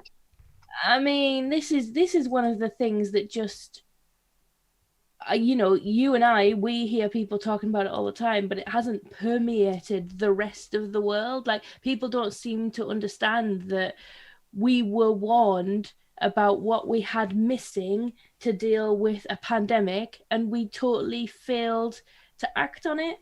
And we've now got this narrative, which is nobody could have predicted that a pandemic could have happened. Well, everybody was predicting that a pandemic was about to happen. It is literally being talked about as something that was inevitable for the last 10 years. We should have had those stockpiles. We should have had things in place, and we didn't. We're being told now that there wasn't a PPE shortage. Oh yes. Yeah, I kind of believe that. There was no, what he said was there were pockets of shortages across the country, but there wasn't a national shortage. What does he mean? Why were they emergency ordering them?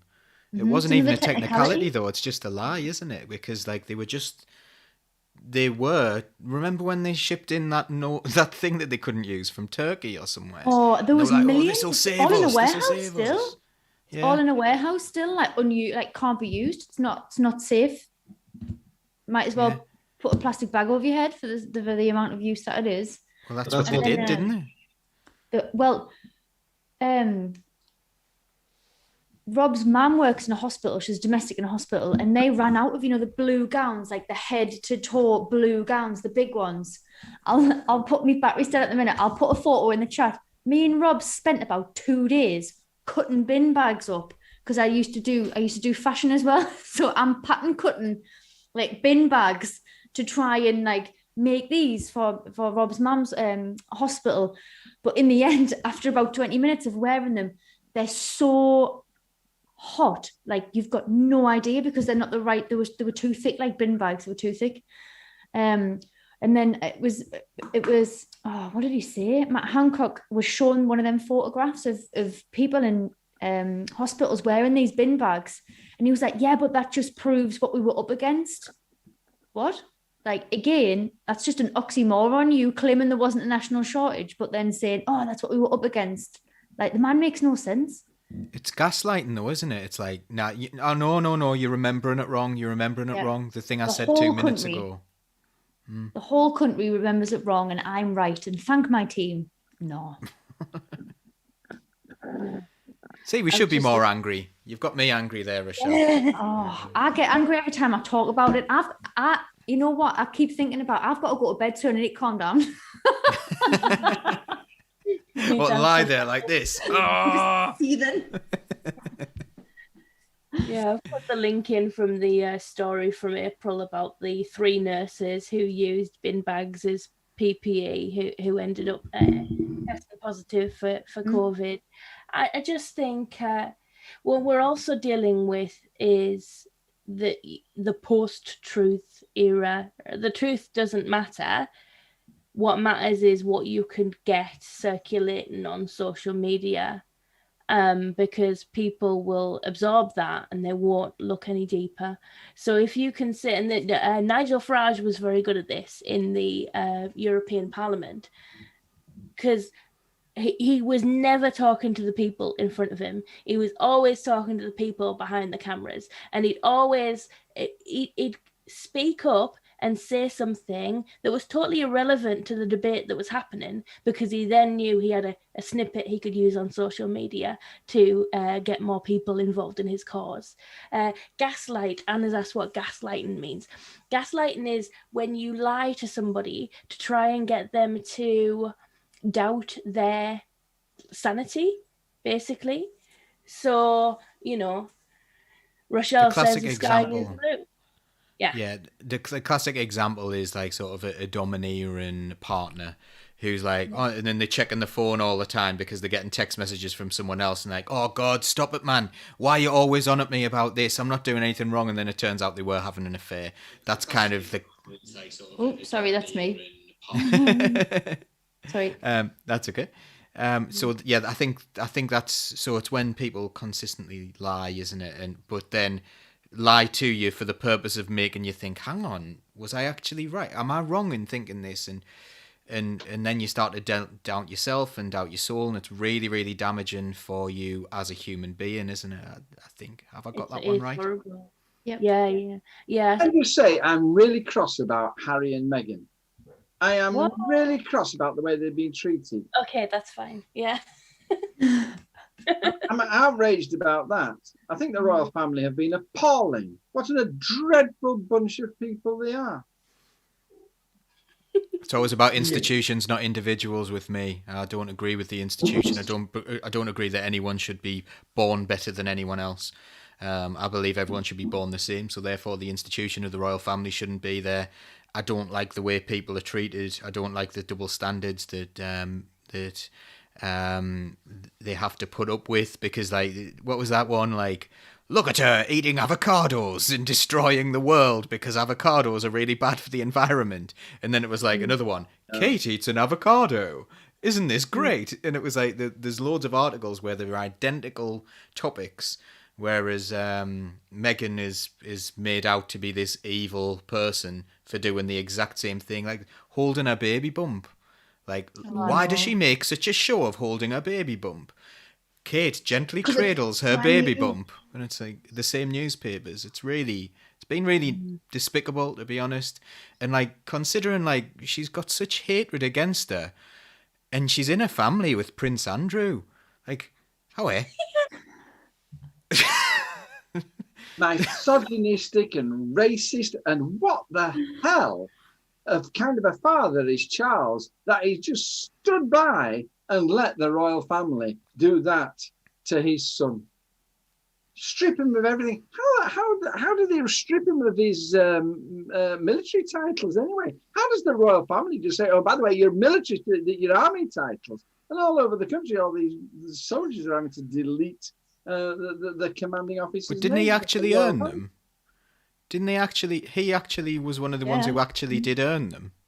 Oh, he served in Afghanistan, and he did all that afterwards for disabled. And I disagree with the institution of monarchy too, but I'm talking about the way an individual young couple have been treated by the royal family, and they've been shunned, and I'm furious about it.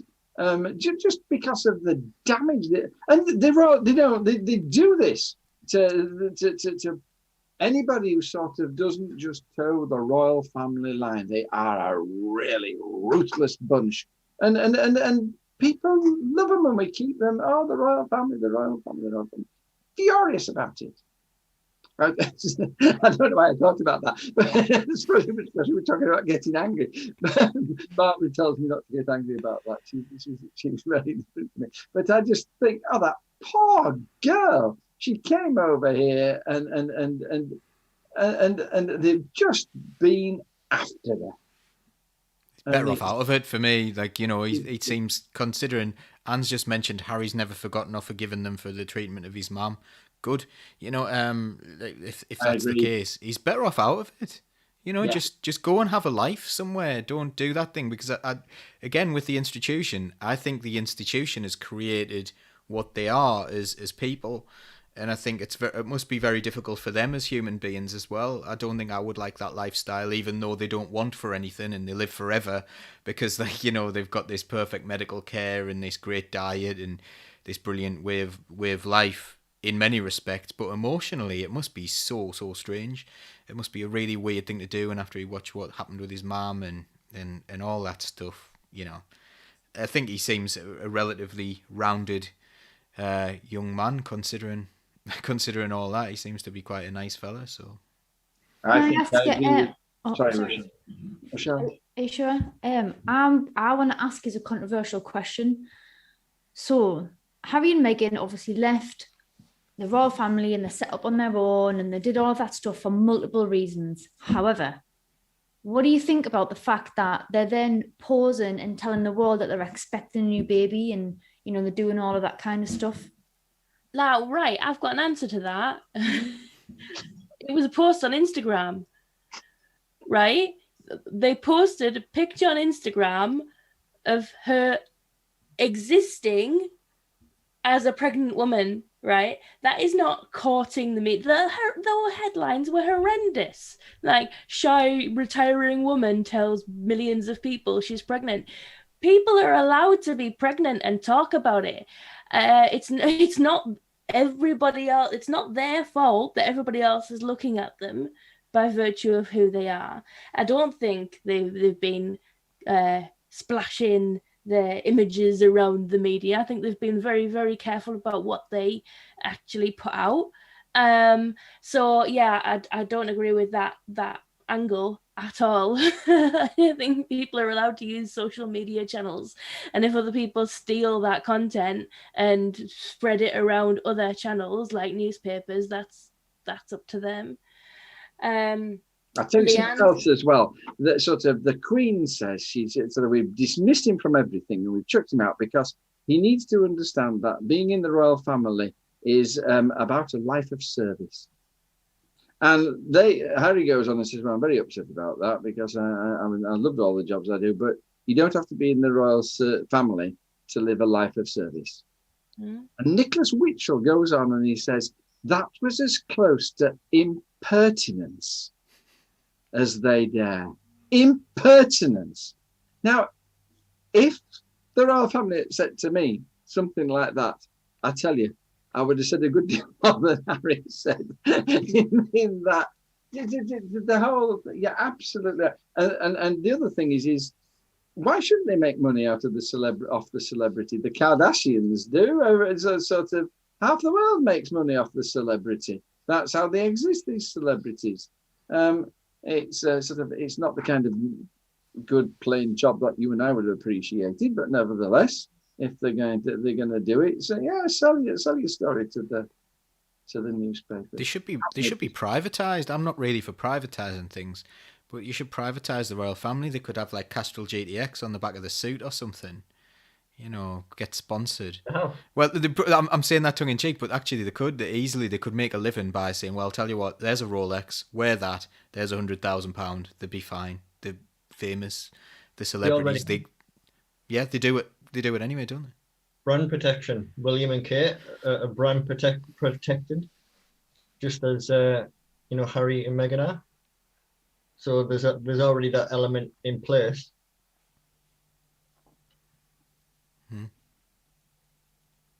I thought I'd get slaughtered for bringing this topic. Well, maybe Leanne on YouTube's got a point, and she says the royal family are a good distraction for when the government mess up.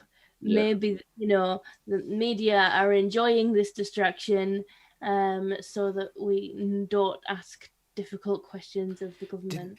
Didn't that happen like during Piggate? Wasn't it something like, the newspapers were full of the David Cameron story, and then they were like, look, royal child gets new pair of shoes or something like that. Like, look at him, he's got shoes. Oh, bless him, he's got shoes. Isn't it lovely? We were all at that point desperate for a distraction from that news. Like, please do not tell me this news. God, this is horrendous. Oh, goodness me. Well, I just love this show. The first half, everybody's so sensible and good, and what comes out of all our mouths is so marvelous. And then in the second half, we all just ruin our careers. It's a wonderful program. So find out what we really think. It says it very well. He says the photo on Instagram and the interview with Oprah is them deciding what they want to share. What they quite rightly don't want is the press invading them. They should be allowed to tell their story without being hounded by the press. It's like this. If they want to open a door, fine. They don't want someone else to open the door and come into their life. And I know I totally agree with that. And obviously I am not Meghan Markle, but I have had similar intrusions of people stepping into my personal. The last one was about the royal family, actually, because I posted about the prorogation and the reopening of Parliament, and the fact that the Queen's crown gets a separate gold-plated carriage to the Queen to go to the House of Commons to open Parliament, and we'd had loads of openings of Parliament because of the prorogation, and I was like, come on, this is ridiculous. We've got people like dying on the streets and people starving, and we've got 2 gold-plated carriages taking the Queen and her crown separately to the Houses of Parliament to open them. And I had a random man give me loads of grief for being anti-monarchy. And I'm like, right, hang on. You're in my house now. This is my personal Facebook page. I don't know you. Get out. You know? I say that a lot. You came onto my Facebook page abusing me. Mm-hmm. Stop it and go away. Say what you like on your own profile. But to be fair for the Queen, I've got like a small hatchback that carries around my hat. So, you know, wherever I go, you know, and I think most of us do.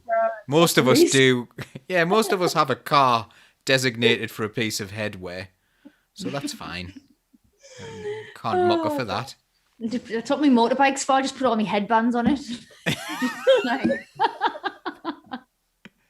Bring my bubbles. Bring my bubbles. Gosh. Oh, right. I think we've descended into something here. I think it's definitely the time. Leanne said, "Make a hat get an Uber." The idea of the Mr. Kipling on the back of the royal carriage. That would just be so good. If Mr. Kipling was on the exceedingly good carriages. Yes. Well, thankfully, if the Queen's Crown does get an Uber, those workers are now treated as employees, or they're going to be treated as employees soon. That's a whole new debate, isn't it? And we can't get into a new debate right now, but I'm sure we're very happy to hear that. And it is definitely time. I don't know why she doesn't just walk. She's a very old lady, Bonnie. 90-some, isn't she? But she didn't walk whenever, did she? So rollerblade. Rollerblade. Yeah. Spoken like a true Republican. How can I make those things where you see that you two big wheels? What are they called? And Segway. A Segway. Segway. Queen on a Segway sounds like a band that Tim might like. Right, we're going to say goodbye. We're going to say goodnight before somebody starts to cry because they're too tired. All right, Paul, say goodnight. Good night, everyone. Say goodnight. Rochelle, say goodnight. John, say goodnight. Good night, everybody. Go to bed. Thank you so much.